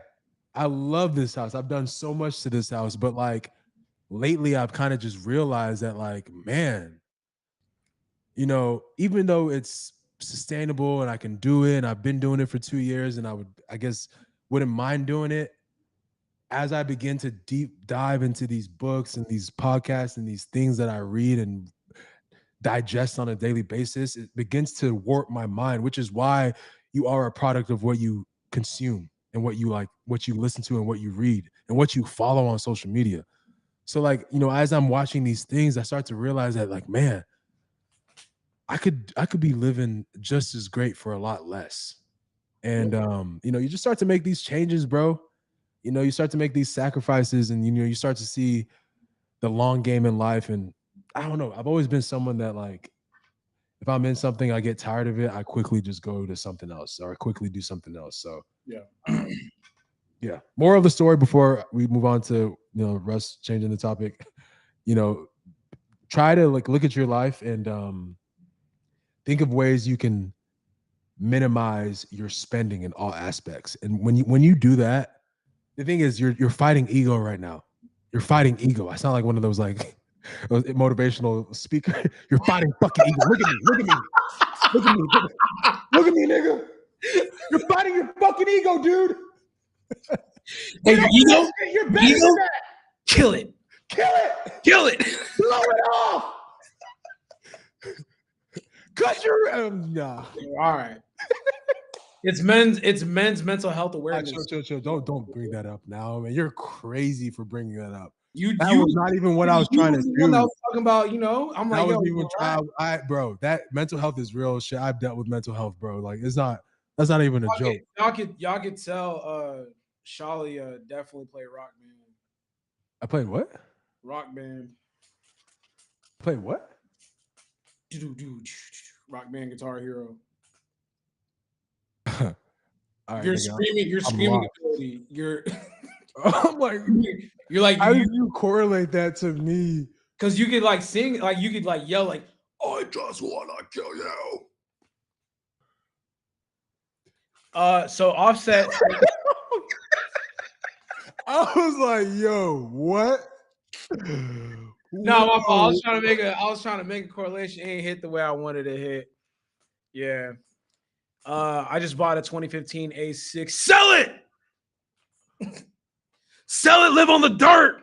Let me chill out before I get like a Toyota does the same thing. The same thing. Oh man, remember that one time that dude at the gym? Remember when we was at the second Alphalete gym and a dude that worked the front, worked the front desk. I'm not gonna say his name. Shout out to him. Remember, he bought that car. Oh my god. Remember that? It And was he like bought it a just to kind of like keep up with like how like oh how we were moving? yeah, everyone was like starting to level up a little bit, and everyone was starting to see some, doing well for them, doing well for themselves, and we were all like graduating from our old cars and shit.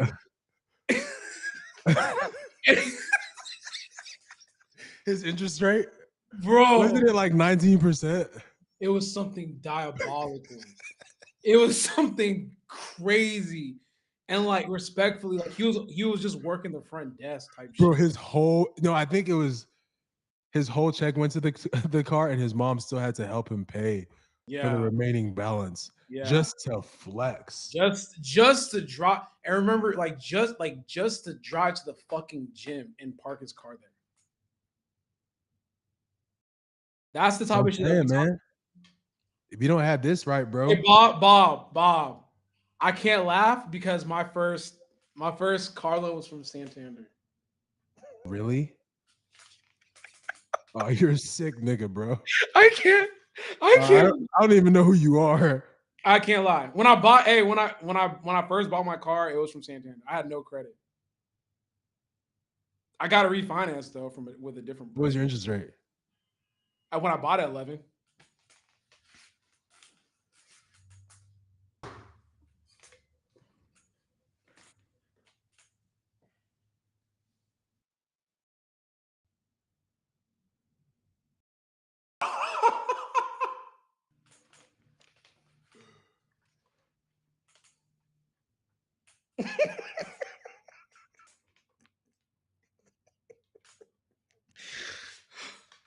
My Not mom even said.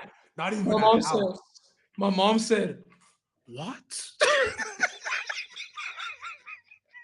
bro. She said, "Bro, my mom grabbed me. She said, son, you will make this car payment for a little bit, and as soon as you can, you must keep looking for refinance." Or You just let that one sit in silence. You didn't tell nobody. I think I did. Nah, I don't think. Maybe I didn't tell y'all, but like, yeah, nah, I remember. It was 11. It was 11 point. I think 11.8%. I'll never forget that number. Because the dude, I remember when I was sitting down. When I was sitting down, the dude said, he's like, he was a black dude too. He's like, I'm telling you right now, man. I'm gonna be honest with you. Don't do this.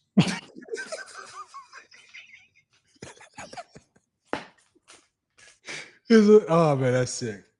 That day was so hot. Like I remember. I I've remember. been there before where you're like, I gotta do it though. Yeah, yeah. No. Seriously. Yeah, Like I was like, yeah. nah. Like no matter what, I'm leaving with this car. Like I don't give a fuck. And you know what? Shout out to him. He was black. He told me You he's said that like, before. I just wanted to shout him out. Shout out to Oh. Black Influence. Oh, He his name told is me he's Black? like, huh? His name is Black? No, he was black. Oh. Yeah. Nah, he was just like he sat down with me and he's like, look, I don't know if you coming into like new money or something or what. He's like, look, you could get this car. The only place that approved you for a loan was Santander. It's at 11.8%. I was listening to none of it. I was like, nigga, I don't care. Like, let me buy this shit. Check my So, bank account, nigga. huh? You were like, check my bank account, nigga. That shit say It was 0.0000000%. it was stupid shit. So then basically what he told me, he's like pay it for a little bit and then like try to refinance as soon as possible when your score starts going up. Cause like I had like nothing on my credit score. That was like my first big purchase. Yeah. So I took it was a big L, but the second that I was able to refinance, I took care of that. But yeah, I remember that shit was. I got anally spread for my first one. Is there any other way you could rephrase things that don't sound like that? Like, why I do you got have I got I got to spread? destroyed. I got destroyed for my first God one. damn, my nigga, you went from anally spread to now destroy it? Well, my first one, I got co-signed. My dad co-signed with me, and it was a very favorable rate. I did that for like 2 years, which obviously got my rep up. And then when I went to go get my own like official car, which was like a Range Rover, my first car I ever got was a supercharged Range Rover. And do you remember that? Hoe? It was Yeah, the same model as yours.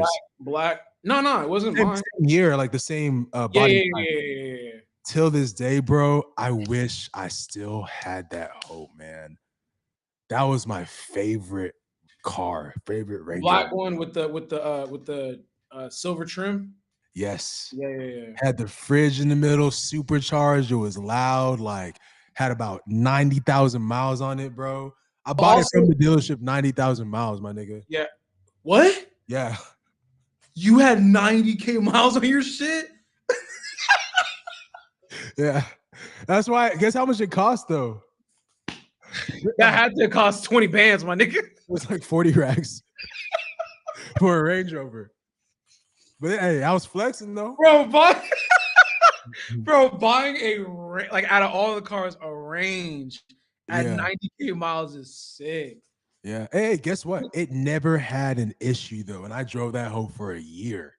You know what's so funny? This goes into the flex conversations that we just had recently. It's like it looks good on social media, but y'all don't know the backflips that are done to get that shit accomplished. But also too, going back to the chat, I know we're roasting each other for like the L's or whatever you want to keep it or whatever however you want to say it. But like when you make them first big purchase, if your shit ain't set up properly, you're gonna take an L. That's just how it is. The reason why I was at 11.8% is because I had no history. So the company was like, yo, I mean, we could give it to you, but we're going to charge you this, versus like now, excuse me, they could look back at my credit history and see that I've made big payments on time. So I'm like, I could get better rates. But when usually sometimes, I mean, not usually, but sometimes like when you're making that first big purchase, sometimes like you're going to take an L if you don't have like a cosigner. I have my mom co-sign with me though. So The one thing that helped me though was, once I got co-signed by my dad, and then like I started like, getting Best Buy. I remember I bought like my first ever big purchase from. Can you hear me? yeah, no, I'm saying it shoots your credit up. Oh yeah. I thought you were saying speak up, nigga. When I got my first co-sign from my dad, that helped a lot. I was consistent for obviously however long. I remember my first car note though was $1,000. Yeah, I paid $88.16. $888.16. Oh. You were about to. I thought you said 8,800. I was like, bro, you're one of them like Hellcat niggas. Nah, what the fuck? How can you even make a $88,000 car payment? What? I would have to be driving like a fucking Lambo. Well, my Ferrari was 6,000. Yeah, talk about it, nigga. This is a therapy. This is a safe space. Let's talk about it. Yeah, let's talk about it. Yeah. So like, when you say how can a car payment be 8,000? Like, yeah, nigga, I was almost. No, I'm saying how could my car be $8,000? Oh yeah. I thought you were saying how could a car? I was like, yeah, nigga, I was there. Honestly, Chad, I want y'all to understand how sick this nigga was rolling back then. We were all concerned. Like we were all concerned. We would remember. I was concerned for myself. Remember when I got to Aspen? Remember I got to Aspen and I asked you, I'm like, are you like, is everything good? Like, are you okay? Oh yeah, that was bad. That was probably peak peak toxicity. I was like, man, I wouldn't be a good friend if I didn't do this. Like that was a nasty time though. Yeah. As soon as I pulled up, I was like, hey man, like, yeah, man, you good? Honestly, the tipping point, we talked about this already, but the tipping point was when I saw the color that you made your car. I was like, all right, yeah. I gotta go talk to him. Because that's mental illness right there. That's mental illness. Y'all, like whenever Shawley made his Urus, it was his Urus, right? Yeah. Whenever you made it baby blue, I was like, it's time. It wasn't even baby blue. Man. Don't disrespect baby blue like that. That was like, it was a nasty color. Yeah, that was YN. That was like YN to the fullest shit. I was like, all right, we're not doing this, bro. We're Nigerian. Like, let me go talk to this nigga, bro. Like, there's no. Yeah, it was sick. No. It was sick. That was yeah. Offset. Man, we were having such a good conversation. I don't even know if I want to tap into this, to be honest with you. Yeah, didn't we talk about this last week? No, it got worse. Oh, he said that he was gonna kill somebody about his kids. Yeah, I think the only thing I wanted to say about that is, man, why don't post shit like that on social media? Big baller brand blue is crazy. Wild. Like, no, I'm reading what Will said. Yeah, you could have read that in your head. I could have. Yeah, you could have definitely read Baby Shark Blue. Offset is really upset. All right, Roberto, you're about to get banned. It's the braids. Nah, yeah, but I don't see why people post shit like that on social media. Someone just asked me what I do for a living. That's actually a great question. What do you tell people that you do for a living when they ask you? I think I hate that question I because, do. like, What do you say? when you say like I own a clothing brand, people just look at you. People, you could just tell people want to slap the shit out of you. Huh? Huh? What would you say? I see you working. I don't know. Yeah, no. I mean, when I tell like, especially like white people, like when I tell them like, yo, I own a clothing brand, they're like, ah. You're like, oh, it makes sense. You know what? You know what I used to say? I used to sound in corporate sales. Yeah, I'm honestly gonna start saying that because when you say you're an influencer, it's like, okay, shut the fuck up. When you say you own the clothing brand, it's like, okay, shut the fuck up. Yeah. So like, I mean, now I have to find something that like sounds like that.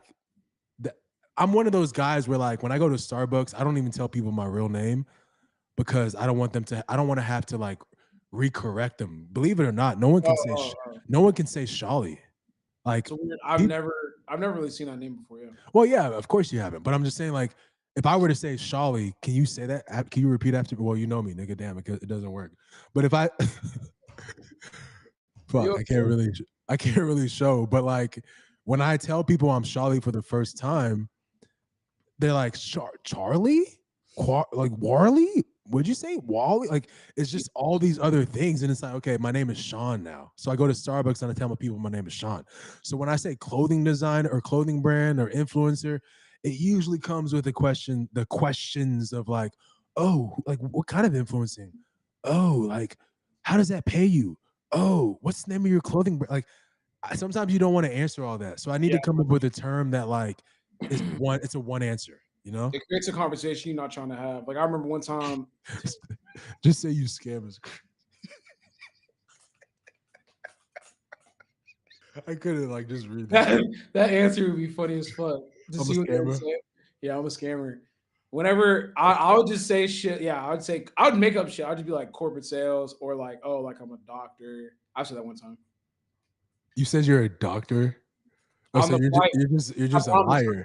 I promise. On the flight to Japan, but you know, oh, I'll never forget. I was okay. I'm not So gonna lie, you would be an odd sized doctor.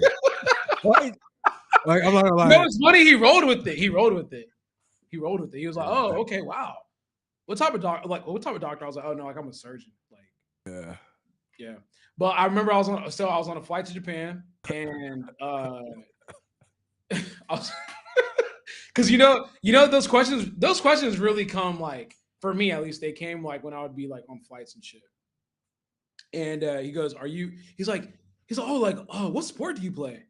Yeah. And it just pissed me off. I was like, "Nah, I'm a."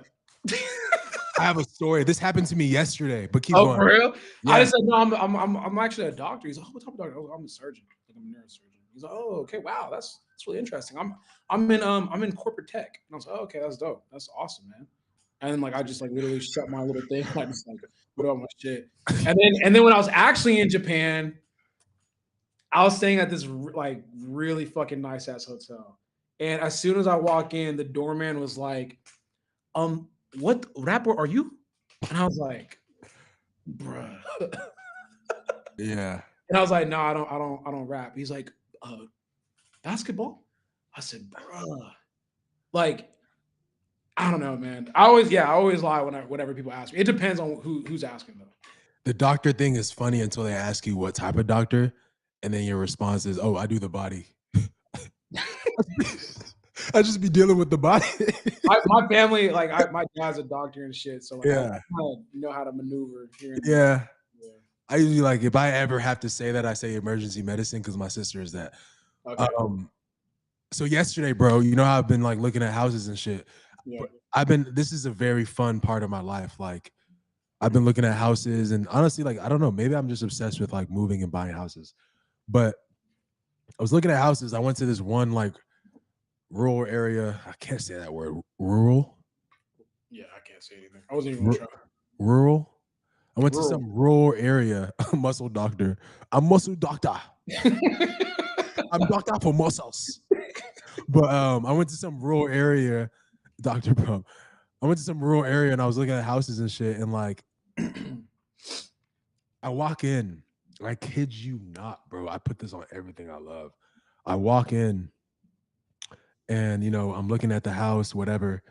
And he like, it's a model home. We're looking at the model home together, me and this Asian realtor. And we're looking at the home together. And he's like, oh my God, you look like that Should I not imitate the voice? I mean, it's up to you, brother. I mean, big black guy. I mean, bro, that's how he sounded. for sure. He said, man, you just make me feel like I'm about to get clipped, bro. No, I'm listening. Hey, Will, am I being OD? I know Will. No, you're taking this pod to the next level, my dog. I see. Big black guy, you look like athlete. He said that to me. He was like, big black guy, you remind me of you look like that one Texas athlete. That's what he said to me. And I was like, nah, I don't play football. I get that a lot. He was like, are you sure? You look like that one Texan athlete, the one Houston Texan athlete. I'm like, nah, I'm not. Like, I don't play football. All right, man, fuck it, man. But yeah, this happened to me yesterday, and I was just like, damn, nigga, if a black person had a penny for every time they were in shape and they were driving some sort of nice vehicle, and the first thing anyone of any other race says is athlete or rapper, shit, Yeah. I'd be a billionaire. Yeah. They low-key be right though. Like, what's like? They low-key be right. I mean, a lot of us are, if we're in shape, most of the time, are former athletes or some sort of celeb. Yeah, you're right. It's unfortunate. I just don't like that they right. So I'll just be lying. Mm-hmm. Oh, just accept big black guy. Big black guy. So they saw you lining up on TNT. I was like, they probably thought you was Andre Johnson. Yeah. I see him a lot in my neighborhood. Andre lives in my neighborhood. Andre Johnson? He be, when I've seen him, you know who, oh, we talked about this, but you know I'd be seeing too much, like Slim Thug. Yeah, he lives in the city, but I see him a lot. He is a city boy. Yeah, he is. I feel like when you have that much money, you just be living life. You ain't got nothing to do, really. Shannon Sharp is crazy. We might have to block you for that, brother. Yeah, Shannon Sharp is diabolical. Yeah. I feel bad, man. That pod just don't hit the same right now. Really? Nah. I'll watch it and I'll tap out. Like, I just don't be watching this all. I think they're too heavily invested in sports right now, man. I used to love it when they talked about pop culture, but it's like he can't talk about it no more because he can't. It don't hit. So it's just like he can't talk about other people no more because he's dealing with his own shit. So like he's like a nasty. He's like a nasty nigga. So it's like anything that you be what? You want to say that? Shannon? Yeah. Yeah, he's a nasty nigga. That's Unk. Nah, he's nasty, bro. Bro, you could be fucking up like potential opportunities, collabs. I'm okay. With all due respect, Shannon, I fuck with him. I'm just saying he a nasty nigga. He a freak. How do you know? You in bed with him? You told me he was a freak. No, I didn't. Yeah, in the chat. Remember? You said that nigga was a freak nigga, bro. Remember? My memory doesn't go that far, brother. I'm not in that bed with him. Yeah, see? I said if the video came out and he was getting his ass ate while he was on fours, what? He could never recover from that. Why did your mind go to that? I'm just thinking like that's probably the most Yeah, vulnerable well, position I'm you trying could to be in. understand why you thinking that. Like, I'm just saying, like, as a man, to get that on video, that's a vulnerable position. Like, it is. it would be. There's no way like a man like me could ever look up to Shannon again if he was on fours getting his butt ate. I'm just saying that like that's the worst that can happen from this situation. Hopefully, like the girl didn't do that. What I was trying to read is that Roberto said that he hasn't watched since the allegations. He can't take Shannon Sharp seriously. My whole thing is like I still watch and like I still fuck with him. It's just like, man, like knowing that like you would, you know, have relations with a 19-year-old girl is kind of crazy. Yeah, that's kind of hard to digest. That's how long am I? 19, bro. That's 15 years. That's 13 years away from me. Yeah, Did you? I couldn't even talk like I couldn't even talk to a girl that's like 25, 24, 23. Yeah. I wouldn't feel I wouldn't it just wouldn't feel right. I'm like, yo, I look at 21-year-olds as like kids. I'm like, oh, you a kid. Like that's how I be talking to them. Oh, you a child. You could talk to a girl that's 25. Huh? You couldn't talk to a girl that's 26. No. I could talk to a girl that's 25. I'm just saying, like, it just they would have to be very mature. Mm-hmm. Because even now at 30, I could tell immaturities at 24, 25. Like I'm like, oh, If Kylie Jenner was like, let's hook up, would you do it? Oh shit. no, I got a girl. Yeah. That was got carried Okay, away I there. passed the test. I got a girl. I would never. Yeah. Could never be me. I saw something that came out that said it was a trend on TikTok or whatever. And it was like, if your partner has a celebrity crush, that just means she'll cheat on you if the person was right. I don't do that. I don't allow that. Not that I allow that, but I just don't do that. Like, what? You don't do what? Like if my girl was like, oh, Chris Brown fine as fuck. Wait, are you saying that you allow that her to say that? Oh, I wouldn't be cool. Oh, Like, no. yeah. No, I mean, that's just like, I mean, that's what I'm saying. If your girl's out here fantasizing, she's like, I know you my man, but like if Chris Brown wanted it, he could get I'm it. not. Fuck no. But that's I'm like not, that's normal in America. A lot of a lot yeah, of people be on that shit. Not me. I don't do that. bro. At the Chris Brown meet and greets, they let men take pictures of their woman getting bent over by Chris Brown. You know how he does that pose where it's like, you know, Yeah. the doggy style pose. Yeah. Yeah, I'm not into that, bro. Like, I mean, you shouldn't be into it. We shouldn't be into it. but some niggas are cool with that. Some niggas are cool with their girls like salivating over men. I've met I've met people that fuck with my content and then like their girls do some shit and they take it's nuts. And I'm like, I don't man, no. Like I think that's happened to me like once, and I thought it was really weird. it's just weird. I'm just not into that. Like I remember one time I had an ex tell me that Chris Paul was fine as fuck. And I was like, we were watching a Clippers game and she's like, oh man, Chris Paul's fine as fuck. I was like, Yeah, there's no way. That's not right. it's The incident for me was like, I think I told you that story, but yeah. yeah, I already know who it is. Yeah. It's the only person that would do something. Like it's the only person you know that talks like that. Yeah. Yeah. What about when a girl comes up to you and like her man's taking a picture and she wants to like flex? She wants to flex with you, or she wants you to flex and she wants to like hold your muscles. That's disrespectful, right? Fuck yeah. What? Okay. Yeah, it is. That's happened to me before, and I'm just like, yo, dude, like you should be telling your girl to stop. Yeah. Like I'm like, you know what you're doing. You know what you're like. Show your abs. No, like you know, bro. Remember that era? Hey, remember that era? You be at expos. Yo. Let's take a picture, bro. And it's like you pick our shit.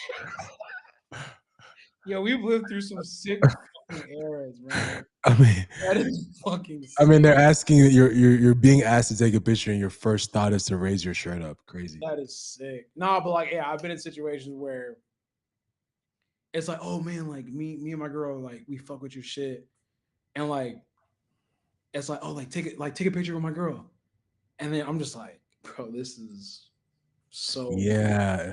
is so awkward.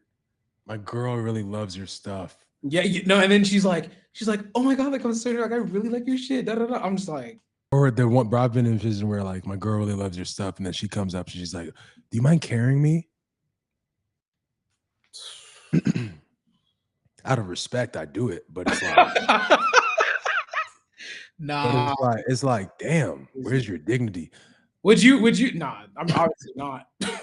But like, I'm just saying from my perspective, I don't give a fuck who it is. Like, no, we're not doing that, bro. Even if we saw someone and my girl says the wrong thing, like I'm gonna feel some type of way. Yeah. Like if let's say like we at a club and like maybe like I don't know, like Chris Brown's there, it's like no fucking way, it's fucking Chris Brown. Like I'll be like, I wouldn't be. I mean, bro, it's Chris Brown. I'd probably be like, oh my oh, gosh. I could be like that, but it should be Oh, on some chill shit where it's like, oh wow, like Chris Brown's here. It shouldn't be like, oh, baby, oh my god, Chris Brown's here. It's like, whoa, yeah. whoa, whoa, whoa. What, bro? It's Chris Brown though. No, I don't agree with that. Nah, I just wouldn't be with a girl that's on some type of shit like that. I'm cool. What? Yeah. It's Chris Brown. Yeah, I'm good. I had an ex that loved Chris Brown, and like I'm cool. we both dropped to our knees when Chris Brown like braced the stage. On some like respect shit. Respect for sure. No, I don't move like that. Like we're not salivating over another man, bro. We're not doing that. Not salivating, but it's like, nigga, you was on your knees. That's not salivating. Yeah. Russ insecure. Sure, call whatever the fuck you want, my nigga. I don't give a fuck. Bro, it's LeBron, it's Chris Brown. If LeBron walked in and the girl I was with was like, oh my God, it's LeBron James, like I would probably be like, take my picture, you know? Hell no. I'd be like, take my picture. And then I'd probably ask LeBron, can you carry me? You know? So like I believe that's fucking sick. No. I believe nah, bro. Y'all are tripping, bro. It's Chris Brown, nigga. What?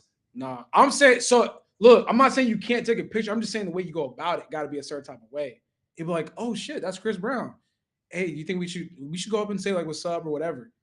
Cool, I'm rolling. But it can't be like you freaking out, you bugging out, and you doing all this wild shit, and you want him to carry you, and like you doing all this cute shit, showing off, like just doing like, nah, I'm not with all that. Not with all that. I couldn't do that. Or at least I just wouldn't want to date a girl that's what she would do if she saw someone that she fuck with like that. Me personally. So if your girl was like, oh my God, it's Chris Brown, like you would spaz out? I wouldn't spaz out. I'd just be like, oh, she's not for me. She would go. Like she's no, I'm cool, bro. I guess I can see what you're saying because they are normal human beings and they are men just like we are. Yeah. Like I'm not like I said, I'm not saying you can't be a person. Yeah, you can't be. I'm not saying you can't be fans of like other men or whatever, but like to spaz out like that and to like do all this gyrating and all that shit, like, and I'm there and you're embarrassing, like, no, I'm not. I just can't do that. And I would never do that with a woman. Like, if I really respected it and was a fan of a woman or some shit like that, I wouldn't be salivating over her in front of my girl like that. To me, that's disrespectful. Who is your celebrity crush, by the way? I don't have a celebrity crush. Good one. Yeah. No, I actually just never had a celebrity crush. All right. Good. You're passing. Hey. Oh, that was good. That was good, man. Oh my gosh, man. Hey, boyfriend of the year award to you, brother. Oh my, I would have slipped up at that one.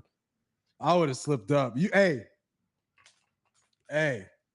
I actually never have had a celebrity crush. Ooh, I see you, nigga. I see you.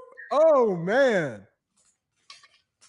Damn. He said dude's PR trained. Shit. Okay. Yeah, my girl, my celebrity crush, bro. Ooh. Type shit. My mom type shit. Type shit. Yeah, she's my superstar. Oh my God. Yeah. I'm not like a SZA person like that. So no. Yeah, it's not SZA. It's someone else. Yeah. Can't crush on someone I've never met. That's a good line. Oh, that's a tough. I'm gonna say that one. Write that shit down, my boy. Exactly. Idolizing other humans is weird. No, so I'm cool. I idolize Kobe. I got that nigga tatted on my fucking leg. What I'm saying is just the behavior behind it. That's all I'm saying. Like, I think it's cool when I think it's cool to be a supporter of somebody and fuck with somebody, but you can't just be like going dummy when you see him in person. Yeah. Oh, okay. Who's the most famous person you've seen in person or been around? Besides myself, Oof. famous person I've been around and seen in person. That nigga said beside myself.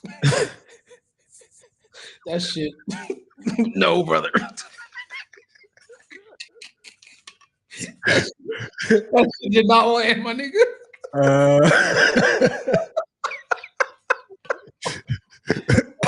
Oh.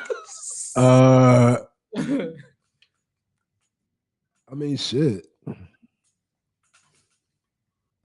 Hey, aside from answering that question, Christian Guzman is a pretty fucking. Did you ever think about like? I mean, I thought about it because me and Christian, we've known each other since third Is grade. that But how like you say his last name? Guzman, Okay, yeah. yeah. What did I say? I don't know. It just sounded weird when you said it to me. I don't know. Christian Guzman. Guzman. Guzman. There's the white way to say it, which is Christian Guzman. There's Yeah, there's white 2.0, which is Christian Guzman. No, Guzman is like the right way, yeah, Guzman. and then Guzman is Christian. like Yeah. yeah, Sorry. Christian Guzman. Guzman. Christian Guzman. Yeah. Christian Guzman. Yo, Vic, you're sick. You put a space for Offset. Yeah, Vic is not of the culture. As you guys can tell, Vic is He goes, clearly he white. goes, he goes, wait, you don't You guys know Offset? Offset? No, man.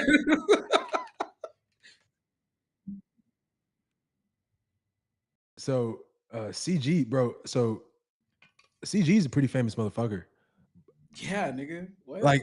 But we didn't when we were coming up with him, or like when we like started being around him, and he started like welcoming us in. Like, did you feel like that though? Yes.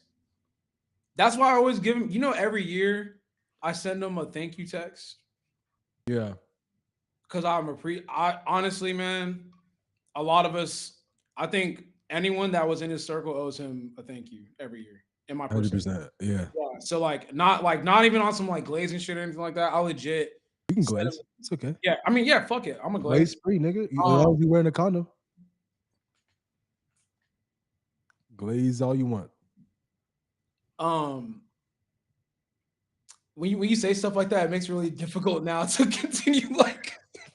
But no, I feel what you're saying. He deserves to be before, glazing. like I knew the impact and how far his reach was, because it wasn't just the US. It's like international. It's like it stretches all across the world, all across a lot of different walks of life.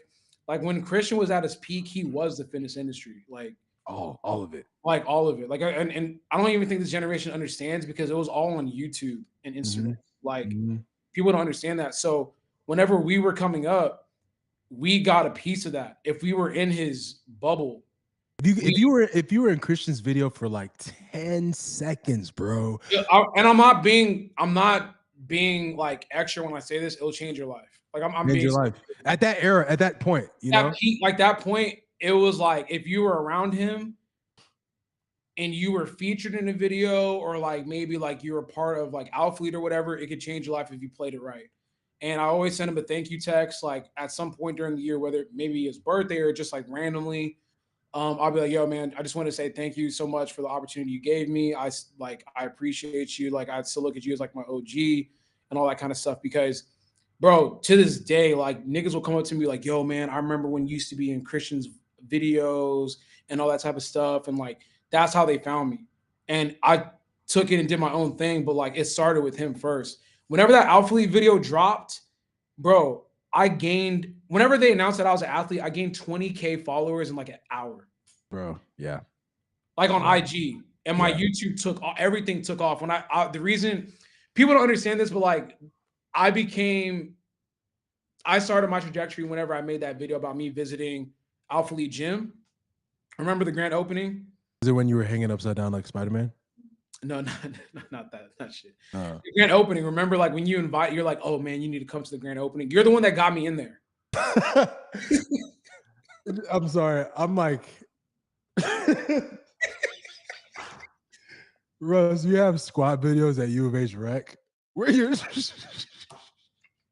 Russ is squatting like 315, but he's like jumping into the air and like flailing his legs and coming. Like, I want you guys to go deep into. Did you delete those videos? Nah, they're still up.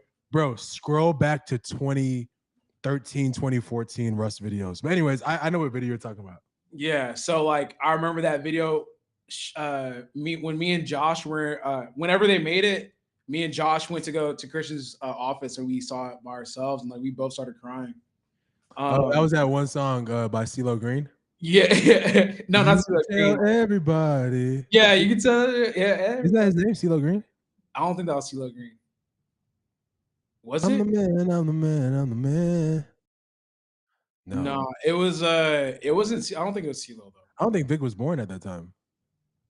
But yeah, no, that like that trajectory just really helped me. And like I started doing powerlifting, which is an international sport too. So a lot of people like discovered me through Christian. But yeah, Christian is bro. The Superman fucking wears Alphalete.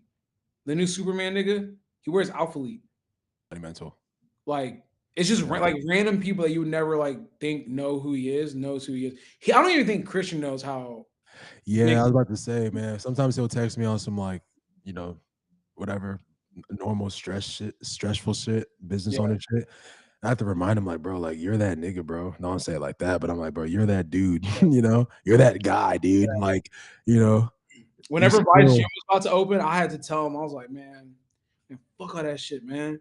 Like, you Christian Guzman, nigga. Like, what the fuck? Like, I was talking to him like that. I was like, bro, what the fuck, man? Fuck all this shit, man. Like, yeah. X, Y, you need to do this, da da da. Like, you stop playing with these niggas, bro. Like, even if it's a tough period for you, you're stressed out, man. Like, this is the opportunity to prove that you're still that nigga. Like, so stop, you know. But nah, man. Like, think about all the people that were able to find success off of him.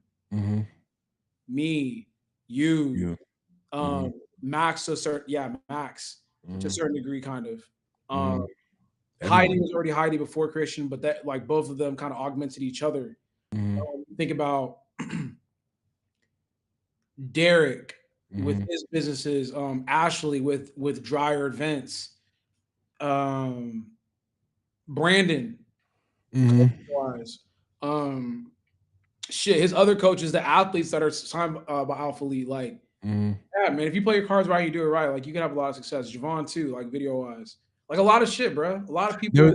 There was an era where like if Christian posted you to his page or to his story, 5K minimum. Yeah, 5K minimum. Tim was popping for a minute. Tim was like Robin, nigga. Like Christian was Batman and Tim was Robin for. Remember that early point? Yeah. Christian, I mean Tim was that nigga too. Kelvin too. Like, yeah, man. Like there is. Your mama always bringing up some crazy shit. Bro. Yeah, I almost said something about that too, and I was like, yeah, but there was trainers at the gym that would like be successful off of Christian and just like having. It was a nutty time, man. It was a very, very crazy time. But there's so many people like that. OG Alphalete gym was like, yeah, man. Remember when we had nothing else to do but to go to work and just chill, bro. I wish I missed those times. I'm not saying that like I was happiest back then, but I think people forget when you're struggling or like you're at the precipice of success and you're trying to make it. Honestly, cherish those years, man. Will is absolutely insane. No, it didn't pass, man. Oh my god. Oh my god. Nah, y'all are crazy. Nah, man, chill out. Will is insane. I love you, Tim, bro. No, but like remember that OG Alphalete era when like we would just be we would work out and then just kick it in the gym. Yeah, or like then when we started going over to your crib and shit. Oh my god, man. Yeah. Those are some of the funniest fucking nights of all time. Yeah, man, I miss those times for real. Yeah, life changes, but we need an untold stories of Clay. Do you have any untold stories? Bob, are you in Houston? How do you know about Clay? Do you have any like rated PG-13 stories you could tell of Clay that aren't bad? Mm, man, we went so many times, and I was blackout every single time. We used to go We hard. used to go to we used to drink for no reason, bro. Remember, bro, like you know how like could you imagine from the outside perspective you have like all these like little young kids like 21, 22, 23, like and Christian's like the head of it, just dumb money, pulls up like in a Lamborghini, like everyone's like, what the fuck is going Bro, we were. This is how life was back then. on? Look crazy. Christian had a Range Rover and he had a Lamborghini, and he always had a supercar, and of course he wanted to drive his supercar to the city. So we would pull up to. If you were lucky enough, you would ride with him in the supercar, and then the others would either Uber or ride in his Range Rover. He usually had one person he trusted to drive his Range Rover. Yeah, I mean, bro, he just took care of all of us. Like he would pull up, drop 20 racks on a table, the best table, drop 20 racks just for one night. He probably wouldn't even drink as much. And he would just like he just loved witnessing everyone else around him having a good time. Man. That nigga wouldn't drink that much, but he would force everyone else to drink. Yeah. I remember the only story that I have that's shareable is just the first night that I actually went out. I'm not like a nightlife type of dude. And at the time, I was like 21 or 22, and we had oh, I saw LeBron James. I was like, my dumbass went, nigga, what? Uh, I like okay. Anyways, we had uh we had just had the Chris Jones meetup. Remember that shit? I was thinking about another incident. Do you want to talk about that other incident? But yeah, go. The Mike Rashid. Oh, I've sold that story. Nah, I don't want to do that because it's a negative and like he's not Yeah. here. Yeah, Yeah. yeah. That's a funny story though. That's a hilarious story. That's a crazy story. Chris Jones meetup. Remember, like he came through to the gym and we had like that panel and shit. Oh yeah. Yeah, and then we did the arm wrestle shit. So then we went out. That was my first night going out. So I went over to your crib. Yes, you like passed out. Yeah, well, I went over to your crib first. I don't know if you Yeah. remember, we Ubered. Yeah. And I remember your outfit. yeah, my outfit was a white tee, jeans, and Jordans. My Yeah. bread, my bread ones. Yeah. I didn't say nothing. He just looked at me, and then that was just kind of it. He just looked at me. He didn't say anything. I was dressed up in the Power Ranger uniform, the tight ass group neck, the tight ass pants, Chelsea boots. Chelsea boots. Yeah. Oh my god, fuck. So I look like a nigga, and Shawley code switched into like, you were still kind of preppy, Shawley, at that point. Yeah, I dressed in what I just said. Oh yeah. Yeah. So we get to the club. I wasn't aware there's like a strict dress code to these type of shit. It's my first time out. The bouncer looked at me up and down. He let Shawley in, and then he put his hand out to me. And I was like, "What's like? What happened?" And he looked me up and down. He's like, "My nigga, you hooping later?" It was a black dude too. He's like, "You hooping later?" I was like, "What?" He's like, "No, man, we can't let you in with those on." I looked down at my shoes. I was like, "What's wrong with my shoes? Like Jordans?" He's like, "Hell." He's like, "Nah, man." He's like, "What?" He's like, "You tell your boy that we playing pickup or what?" And I was like, "Bro, what the fuck is going on?" Yeah. Like the shit he was saying was crazy. That's disrespectful. Yeah. So then Christian had to come out and like he had to like force me in. Basically, he's like, "No, he's with me," and like he had to bring the owner out. The owner looked at me. He's like, "Okay, never again," whatever.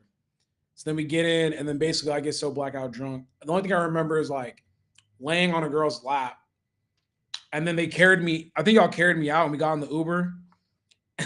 I'll never forget. The Uber is like, "Nah, hell no, man. He's not coming in my car." And then Shaw's like, "No, he's good. He's good. Russ, tell him you're good." I was like, "Yeah, no, I'm good. I'm straight." But we got in that car and I threw up all out the side. And the Uber was like, "Man, what the fuck?" I remember that. You slept on my couch. Yeah, so I had to sleep on your couch. That was in 2015. Yeah. And I remember I was like geeked because I fucked with Chris Jones. And I was like, bro, I'm in a club right now taking shots with like Chris Jones and shit. Yeah. Yeah, that was ages ago. 10 years ago almost. Wow. Life flies. For real. All right, so getting into sports, the Knicks fired their head coach. I think you were calling for this last podcast. You said that the Knicks need to get rid of Tim Thibodeau or Tom Thibodeau. I called it. I said that they were going to do it, and I said that once they did it, they would be going after Mike Malone. They were going after Mike Malone, and I think that's what's going to happen. And I think that's ultimately where they're going to win. I think they're going to get a good structure, good coach. Mike Malone is a great coach, man. I think we're about to. I think his harsh coaching style will mesh well with like New York. For sure. I think his personality will mesh well in New York. But do you think it's just like that's the first time you've been in the Eastern Conference Finals in the past 25 years, and your move was to fire the head coach? Questionable decision, but like I said, I think the last episode, I think they saw that like you can't really expect a coach that has a specific style of coaching to just change his style of coaching after years of coaching in that one style. And I think also there were some players that like were already frustrated at the fact that like they didn't even get PT because like, he was only playing 6 to 7 players a game. Yeah. They have a talented roster, and it's almost like he didn't realize he had a talented roster until it was too late. So, I mean, NBA teams, they don't like to waste time, bro. There's one thing these managers and these owners don't like to do is if there's someone out there, they've probably already been talking to Mike Malone or someone, if there's someone out there that's interested, they'll fire him just to show that coach that they're serious. I promise it's probably going to be Mike Malone. Mike Malone's a good coach, man. He's a good coach. Great think that'd be, man, but it's like, what if they leave in the first round next year? If they play better ball all throughout the year and they have that first round exit to a reputable team, I don't think it's that bad. But if they lose all year and they barely make it and then they lose to like a shitty team, then that's when you start to question Mike Malone. But I don't see it going like that unless they make some huge off season changes and they get rid of people. The Knicks should be good next year. They just need structure on the offensive side. They can't allow Jalen Brunson to dribble the ball for 15 seconds again. That's not going to work. Yeah, no, it was cool when they beat the Celtics because we all thought they weren't going to beat the Celtics. And I think he doesn't get credit for that. But, I mean, they beat the Celtics, but it's not like a good brand of basketball. It's kind of base your team off, especially when Jalen Brunson is on the smaller end when it comes to basketball. Like, having that be your focal guy. It's tough whenever like you get deep in the playoffs and teams could like pressure the fuck out of them.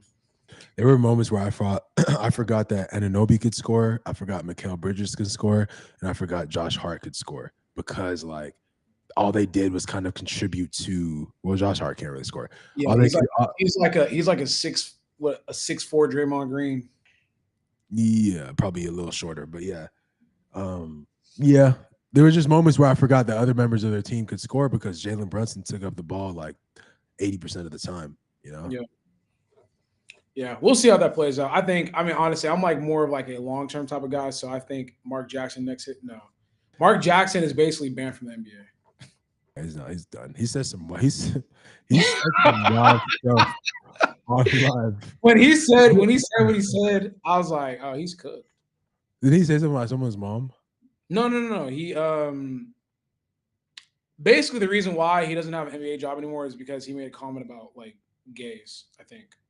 What did he say? I actually don't remember specifically what he said, but he basically just said he doesn't support that because that's not his religion. Yeah. And yeah, I mean that's cooked. He said that? Something like that. Mark Jackson. Maybe Mark Jackson blackballed. Oh yeah. Yeah. Yeah, that was in 2014. That's why he got fired from the Warriors, I think. He said not in my. He said. I think that's why he transitioned from the Warriors because like he made that comment in San Francisco where like the community there is really big. He said not in my locker room. Yeah, bro. Yeah. He said he made a weird comment about Steph's wife. No, you mean LeBron's wife, right? Yeah, it was Steph and LeBron. He was like, I remember he was commentating. He said, "Yeah, with all due respect." He always says with all due respect. Can you look up the quote he said about Savannah? Yeah, I'm looking. That's crazy. Like I remember that game. I was like, what did you just say? He said with all due respect, I'll hit that out the park. Nah, he didn't say that. I swear he Get did. the hell out of here. He said he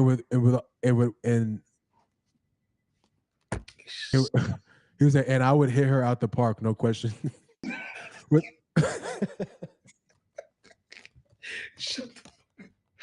Nah, you tripping. You're I'm reading it right now. I remember watching that game and I was just like, what? Oh my god. Mark Jackson says he'll hit LeBron James' wife out of the park.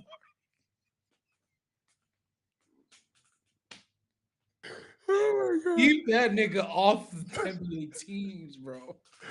With all due respect. Bro, oh hell nah.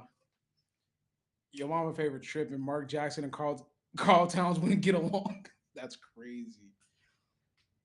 Yeah, that's nuts. Yeah, you're right. Now he's cooked. They said KD's looking to go to the Spurs, bro. He shouldn't come to Houston, bro. It's not gonna, bro. The Rockets actually pull for that, bro. They're not looking to like grow.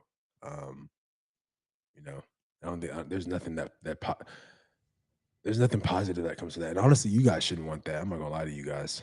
But I don't. I was gonna say I don't. I'm not sure I want it. yeah, 100%. I would much rather have Giannis.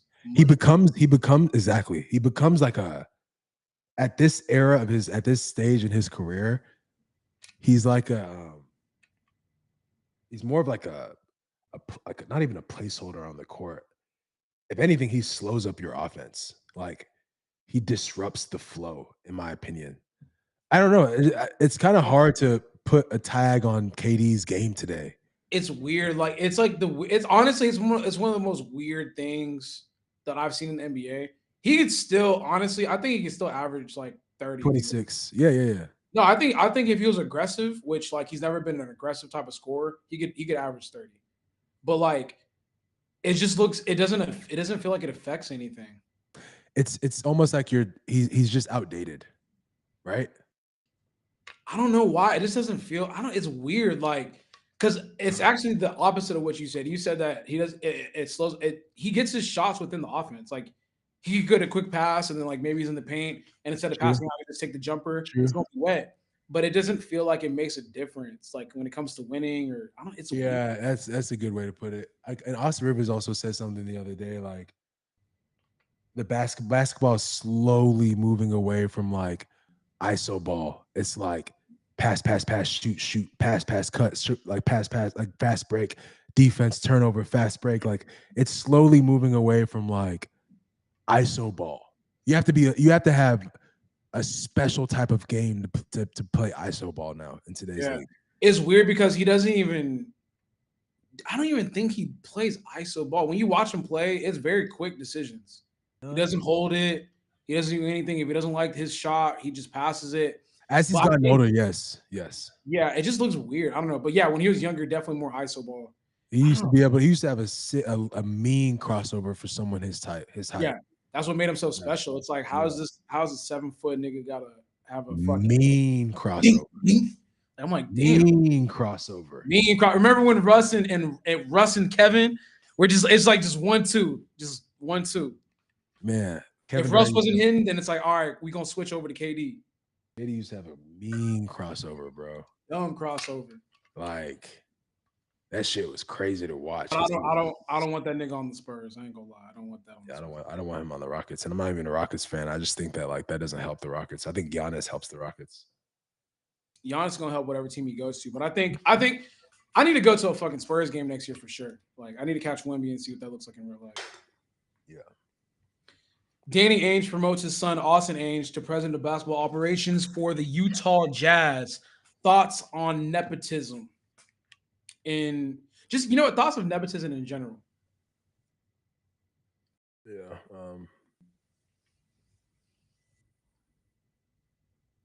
In that particular situation, does his son have basketball knowledge? His son is pretty involved in the Pacers organization, right? Yeah. No, yeah. His son has been working in the NBA for quite some time. You know,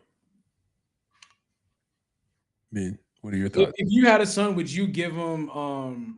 Y'all should check out Shaq's episode on the pivot. I was actually gonna check that out. But would you give your, let's say you had a child, would you give them like, I guess like special privileges when it comes to like anything in regards to your business? If they proved, if they worked hard and and showed me that like they were worthy of that position, yeah, Yeah, I would. I mean, because essentially, if I own the business, I'm doing it for him, for them. yeah. I don't know why people. Let me see what he looks like, though. That might be a big factor in this. What do you mean? Like if he's ugly, like you're like, nah, fuck that. No, he looks like a normal white dude. I What mean, is what he looks like has to do anything though. someone said he looks unathletic. Gianni said, "Don't think anything's wrong with it. If you're a parent and work your butt off, you're able to extend your success to your children. Why not? Yeah, I'm of that mindset. Like you would think that the first person in line to take over your business would be a relative or someone that is your child. Like I It's never, gonna I never understood like whenever people are like, no, like my child got to get out the mud. Like I mean, they definitely have to work hard and show me that they want it and they know what they're doing, but they're definitely going to be my first choice to help assist me in my businesses if they're capable. yeah. Yeah, I don't know. I think I'll make my kid work hard for everything he like. I'm not just gonna buy my kid like a 2025 or 20 whatever year it is 2020 2038. I guess I don't know. Sure, whatever year it is, I have a kid that's 16. A 2040 Mercedes Benz fully loaded. Probably gonna start off with something. Her or him off with something that's like a little bit more economical, eco friendly, and just like down to earth. And then kind of just teach them the values of like working hard to get to the next level. And honestly, I'm the kind of guy, the kind of parent that like I want my kids to start working by 16. I want them to get a job somewhere, and I want them to build build up the routine and the knowledge of just like working for like your gas money, your food, the movies and all that stuff, all the stuff you want to do with your little girlfriend, little boyfriend, or your friends. Like I want them to like just build that like you know that mindset of like having to work for shit that they earn or they deserve. Yeah. Yeah. I'm of that mindset too. I wish I had a job when I was 16 and a teenager. Russ, check your DMs. Oh shit, what's up, Austin? Um, if the child does not want it shows effort, then it's better not to force it. Teaching my son how to do DoorDash, I need half the cut. Okay. That's not a bad idea. This kid just actually I ate McDonald's before this pod, and there's a McDonald's that just opened up in my neighborhood. I just had to try it out, Was it good though? and it was very good. You'll, Has me feeling a little lethargic right now though, you'll, but you'll pay for it later for oh, sure. for sure I will. And he I put ate Dan, Chipotle. I ate Chipotle before I jumped on, and like I've been holding back explosive. yeah. Yeah, Mine hasn't bubbled yet, but it eventually I've will. been bubbling since we pressed play, man. Yeah, you have to be letting out some small like silent ones. Nah, I learned last time. Oh yeah, it's worse when like you think it's about to be silent and it's like like. All right. Well, I mean, the guy that came, the dude that dropped off the DoorDash, he was a little kid, and I was like, man, that's a great summer job.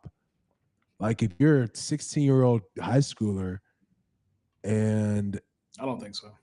why not? Little kids delivering food to niggas' cribs that they don't know. I'm cool on that. Well, I mean, yeah, I mean, but yeah, you can't think. Are you thinking about it from like a Chill, bond? Eduardo, chill. What'd you say? Are you thinking about like from a perspective of like you being robbed by a YN? Or abducted or something. I don't know. Oh, kids getting abducted? Yeah. Yeah, I think you can only do it if you're in a neighborhood like mine or like Yeah, you're uh yeah. uh I don't know. I just wouldn't want my kid delivering food to strangers' homes. Your mama's favorites. Do you recommend TRT? I'm on TRT. You What want is to your you want to get what? into that? Yeah, I don't care. What are your testosterone levels, nigga?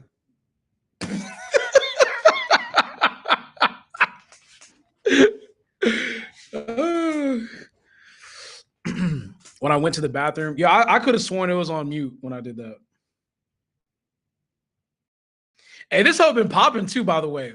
Great episode, guys. Thank you guys for staying. This is one of our better ones. Hey, I want to challenge all of you guys for Friday. And this is what I thought about after last episode. Every single person in the chat right now, get a friend who has a YouTube channel or a YouTube account, get them to join next week, and let's double this amount on Friday. Let's double this amount by Friday. So Roberto, I know you have at least one friend that has a YouTube account. Tell that motherfucker to log on. That's 2 people, you and him. Gianni, same thing. Your mama's favorite, same thing. So please, that's just an easy way to grow the chat. But yeah, test TRT. I'm also 32 years old, and I also damn near, no, I won't say abused. I used steroids for my competing career. So obviously to get to the pro level, when it comes to, things like fertility, things like, balancing out hormones, I wouldn't say that I have to be on I don't have to be on TRT for the rest of my life, because that's not true. Fun fact, I was actually on, yeah. Should I stop? I'm natural, so they'll just come Yeah, test me. yeah. I mean, yeah, this has nothing to do with Russell, but yeah, it's so funny. Like I wouldn't be surprised in like 2 to 3 days if they come test me. So I should stop. I don't care. I mean, it's gonna be annoying. Gonna have to draw blood and shit. This is for me. It is not for him. It is for me. I don't take steroids. My nigga do though. So yeah, I'm 32, and obviously IFBB Pro, competed in like 13 shows, yada yada yada. In order to compete, you have to take a little some to get to some. So for me, I got off when I finished competing. When I finished competing in 2020, I kind of just hopped on TRT, and then I realized I wanted to have kids. I tried to get tested for kids, and I was at a really, really, really bad place when it came to that, as far as like the being fertile. I actually came off of TRT for 2 years. And recently I welcomed it back into my life, and it's been really great. I'm not gonna lie to you, it's been really great. No, the way you said that was funny. Oh yeah, it's been really great. So I'm 32 though, and I've had probably 20 something. Get your T levels checked. If you don't need to mess with that shit, then don't mess with it. I'm not saying TRT is bad. I think it can definitely enhance your life in so many different ways. But I see a lot of kids that take it and they don't do the studying, and it ends up being like really bad for them. There's a lot of things that like your average Instagram online coach can get you to take, and yeah, it does. I'm not gonna lie, your mama's favorite. Like, as a person who deals with anxiety, and I've dealt with like sleep problems. Even Russ, I was telling you about my anxiety like maybe 2 months ago. Since being on TRT, it's like tremendously come down, and then I'm able to sleep. Remember when I was texting you saying I couldn't sleep? Yeah. I was literally going, bro. The longest strand I went without sleeping was like, I kid you not, it was like 13, 14 days, no sleep. And like, I don't know if have you ever gone days without sleep? Yeah, this nigga just be jumping on here and saying whatever. What happened? You went 2 weeks no sleep, nigga. Oh, you're talking to me, bro. I'm being serious. He just okay. No, as Vic, bro. 2 weeks. 2 weeks no sleep, bro.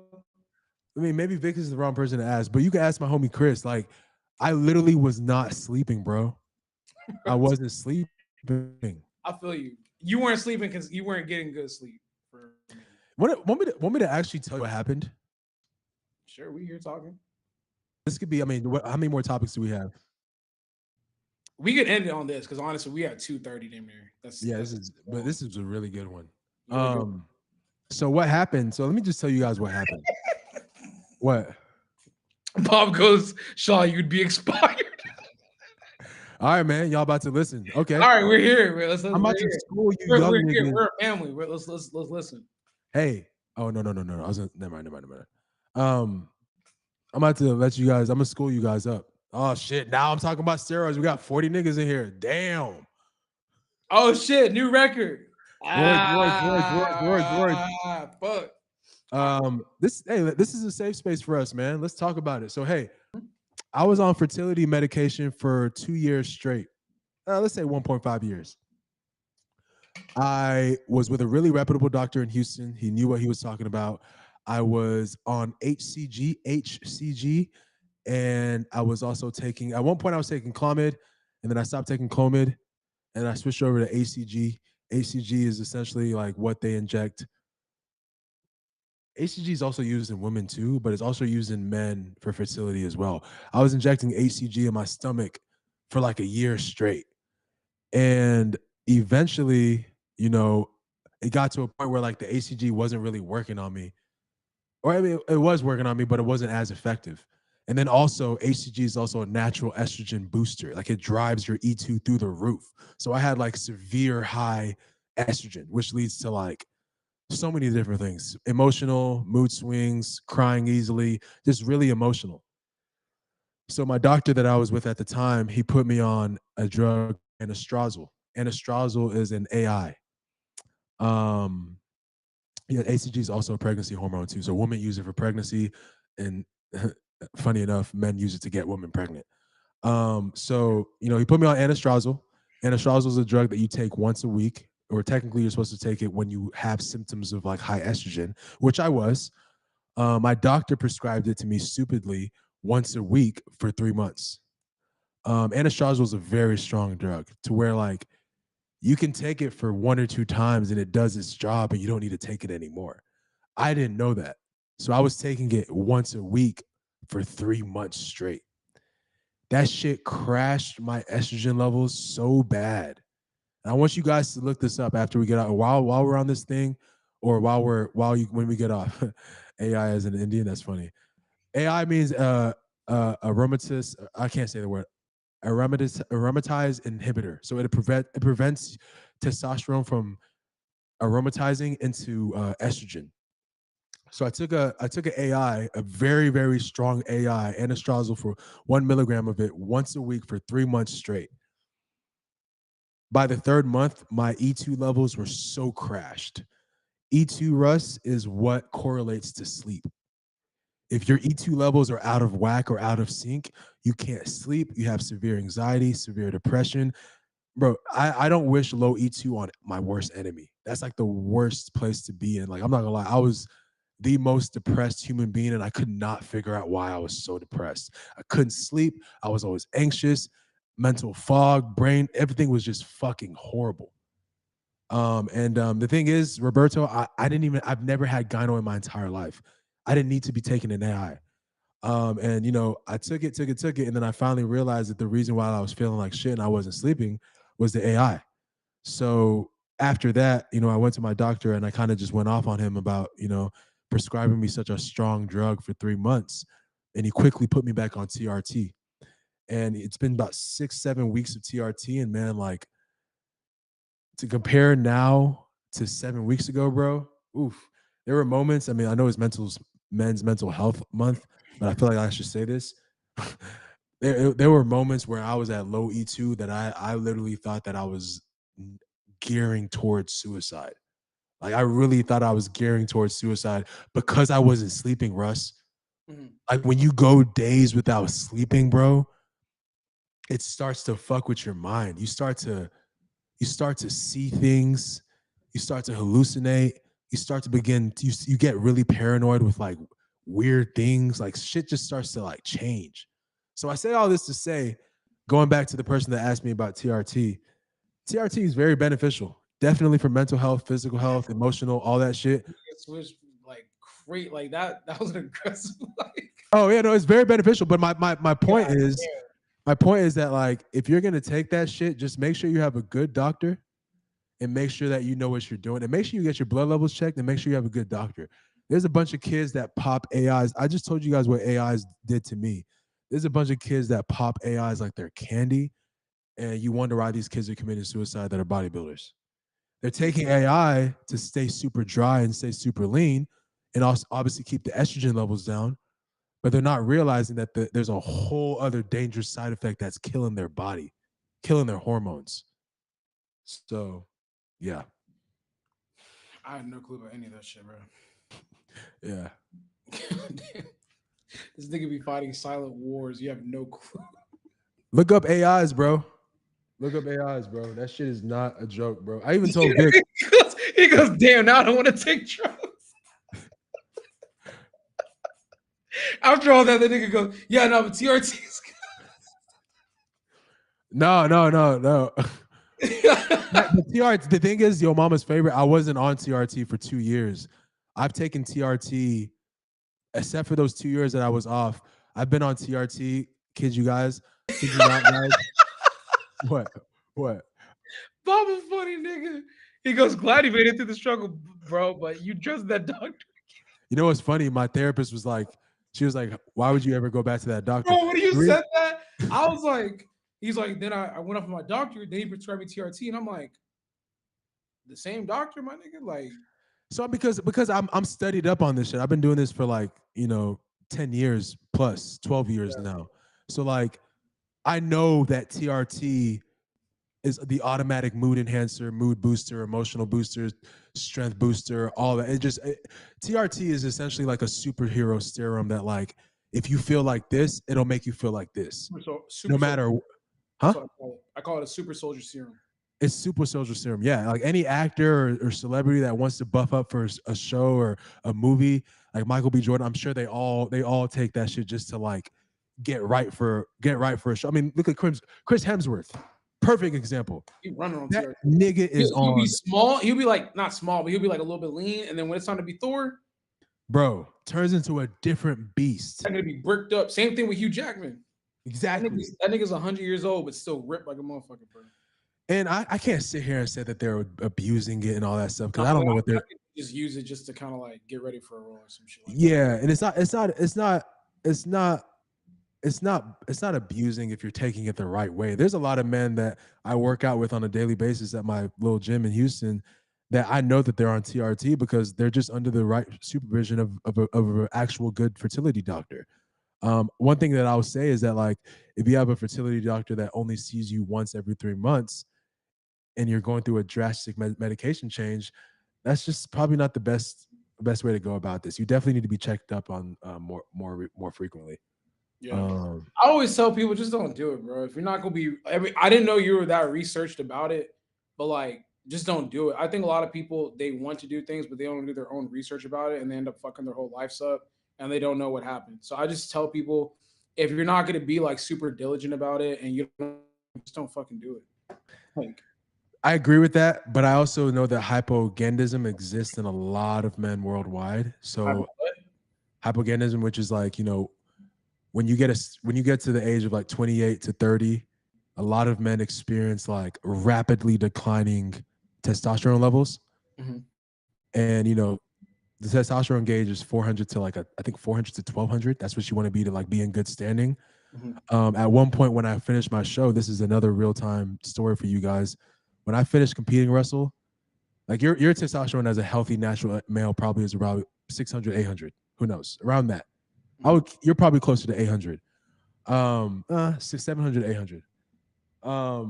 When I came off of my shows and when I won my pro card, bro, and I decided to stop testosterone and steroids cold turkey, I was at 50. What? 50. God damn. So none. 50. Yeah. 50, bro. And I remember I kid you not, this is another real story. I remember I was driving away from my mom's house and I just started crying for no reason. This is what led me to get tested. I just started crying for no reason. I'm like, why am I crying? Like, why am I so sad? I was just sad about shit. I was sad about the rain falling from sky. Like, it was just weird sadness. Yeah. And I was like, man, I got to get my shit checked, bro. Like, something's not right. I went to the doctor and he was just like, bro, your test levels are at 50. And I was like, what is it supposed to be at? You're supposed to be at least 400. And that's still pretty low. So anyways, I say all this to say, if you're going to take TRT, make sure you do it the right way. Don't talk about it if you don't know, but the John Walker situation is a great example of how antibiotics and regulation checking family errors. Yeah, I don't. he was taking ketamine. He was Yeah, taking I ketamine. don't know anything about the John. I don't even know. I barely even know who that is. Skywalker. I couldn't get it up, Bob. That's to answer your question. That shit didn't exist. I didn't. I had a vagina. Um. Oh man, I remember when I don't know what I was going through, but I couldn't get my shit up when I was like, remember when I was talking about that? Yeah. Yeah, there was a time where I had like ED. I don't know what happened. This was like when I was like 24 or 23 or some shit. No, Roberto, if your test is that low, yeah, bro. Honestly, bro, you don't have to do TRT. There's Clomid, which has its own side effects, and then of course there's ACG. But ACG, I would just use primarily for like when you're trying to Let's say Roberto's asking in a natural sense. Is there anything you can do naturally to boost your test? working out, cleaning up your diet, but it would just take a long time, bro. Yeah, it takes a long You time. don't want to fight that, bro. Trust me. You don't want to It fight that depends. battle. Yeah, it depends on I feel like what Charlie's saying too is like also do your research because it seems like you're one of the few people I know that is super like researched about this and like just hearing you speak on it, it sounds like you know what you're talking about. There's a lot of people I know that be doing this shit. I promise you they can't talk like that. No, they can't. Yeah. All they So know is that it makes their muscles look round and hard. yeah, like it makes them feel good and so they know like certain things, but they don't know enough to like problem solve if shit goes wrong. Yeah. So you got to be very careful. That's why we always talk. Me and my coach always say that people that are on that kind of stuff, their minds operate a little different. It's not that we're making fun of them. It's just that literally like they're chemically imbalanced. Like, Yeah. or they're just not taking shit smart in a very like They're thought taking out like they're way. taking like super extravagant doses. Yeah, but not And doing anything to offset the side effects that may come with that. So it's just mhm, like they're just chemically unbalanced. So like you have to understand their brains are going to be operating differently. mhm. Honey packs, it's a natural way. Um, yeah, no, that's crazy and random as fuck. Yeah, no, hormones are a real thing, and if but yeah, how did I handle relationships? The relationship that I was in at the time, I mean, I couldn't figure out why I was depressed. And to be honest, man, like I know people talk about like the coming off of roids if after competing and stuff like that, and how depressing it is. But like, man, when you actually go through that shit, bro, like that shit is like not is not fun. It's Yeah. not fun. So Roberto, I mean, I don't know if you're dealing with low TRT or what, but if you're dealing with low TRT, go to a doctor, go to a urologist, UROLOGY or UROLOGIST. Get your blood levels checked, get your test levels checked. Let them give you feedback. If you have low tests, most likely they're going to put you on Clomid. If you don't like taking a pill every day, and if your doctor's cool with it, and if you're cool with it, you can take you can hop on TRT, a very low dosage, and you know that shit takes about 4 to 6 weeks to kick in. And once it kicks in, bro, you start to feel really great. Yeah. For me, sleep improved, mental clarity improved, motivation in the morning improved, morning wood improved. I was about to say that. Yeah, bro, everything. In the I'll morning. be I'll be rock solid in the morning. That's sick. Yeah. All jokes aside, I'm glad we're having real conversations. This stuff is men all need to talk about for sure. But yeah, I think yeah, that's all good. I think we also do a good job of like talking about when we're not feeling good. Like whenever we're going through some shit. I mean, outside of that, whenever we're going through some shit, like we do take time to discuss like what we're going about. Everything isn't always just jokes. Like it's like, hey, bro, like shit, I'm down or whatever. Similar when you saw us put them see his watch take for sure. Get your levels checked, bro. Like that's the first step. A lot of my friends or people that I know that, you know, say that they're dealing with depression or they're dealing with something tough in their life, I always tell them that, okay, I understand what depression is, whatever, but not whatever, but I understand what depression is. Have you been to a doctor? Have you got your hormones checked? A lot of people don't, a lot of people fail to realize how important hormonal health is, man. Like, Whenever people say that working out took me out of my depression, well, yeah, no shit, because it's gonna yes, boost your test levels. it's Like, boosting your test levels, it's yeah, boosting your serotonin. All these things are boosting up. Yeah. a lot of like very super, I say super sad, but a lot of depressed and super sad people will be like, "Don't just tell me to fucking work out. It's more to that." I'm like, trust me, like, I'm not saying it's the cure, but It helps. it could help a lot. It And helps a lot. whenever your test levels are down, because I remember one time I did get my test levels tested, and they were like, it was like oddly low. I don't know what it was. Maybe I was just stressed out. I wasn't getting enough sleep, whatever. Stress can hinder it for sure. Yeah, and I just remembered I had to continuously tell myself, "Yo, relax. Make sure you get some sleep because the only natural way to boost it is through diet and like sleep and working out. Because the working out part, I do a lot of it, so that's fine. But a lot of people don't realize, hey, if you get into an active lifestyle and you go out and about more, like it'll just help you naturally feel better and like take you more out of that depressive mindset. Yeah. Yeah. When you start to lose is when you start to like allow it to keep you inside and keep you bottled up and stuff like that. Yeah. It's a lot easier said than done, though. I'm not gonna lie. There are times where you can feel like it's a chore, but for sure. That's why I feel like, if you're someone who's at a critically low level of test and you're just trying to do it the natural way, I personally don't recommend to do it that way, bro. Go to a doctor, get prescribed something that can also assist you in bringing it back up, and then also do the things that we just talked about. You combine those two, it takes time. It may feel like it's taking forever. It takes time, but and that can lower it, bro. She can lower it. What is it? Demasculate you? Yeah. I can lower it, man. Masculate you or whatever the fuck it's called. Hormones are nothing to play with, bro. You gotta be with a good woman, brother. A good woman is nothing to play with too. Like you need a really good woman. Facts. You need a really good woman. Yep. All right, we 240 in, man. This is easily our longest podcast, I believe. But it was fine all the way through. I mean, we're ending this stream with damn near 30 live viewers. So that's dope. On a Wednesday too. You would think that a lot of people would be like kind of checked out, but yeah. Are there any closing statements you want to make before we jump off and I go blast the toilet? If anyone here has any questions about TRT or any of that stuff, hit me up on the DMs. What are your takes on face plunge into ice and water? I don't know. I don't understand that. I don't know the mathematics behind that. Yeah, I don't know the science behind that, bro. I'm not gonna lie to you. I'm about to go watch some hockey though. I feel you. Yeah, I'm about to bet in a large amount of money on this game, and I'll see you guys on Friday. See you guys Friday. Appreciate y'all tapping.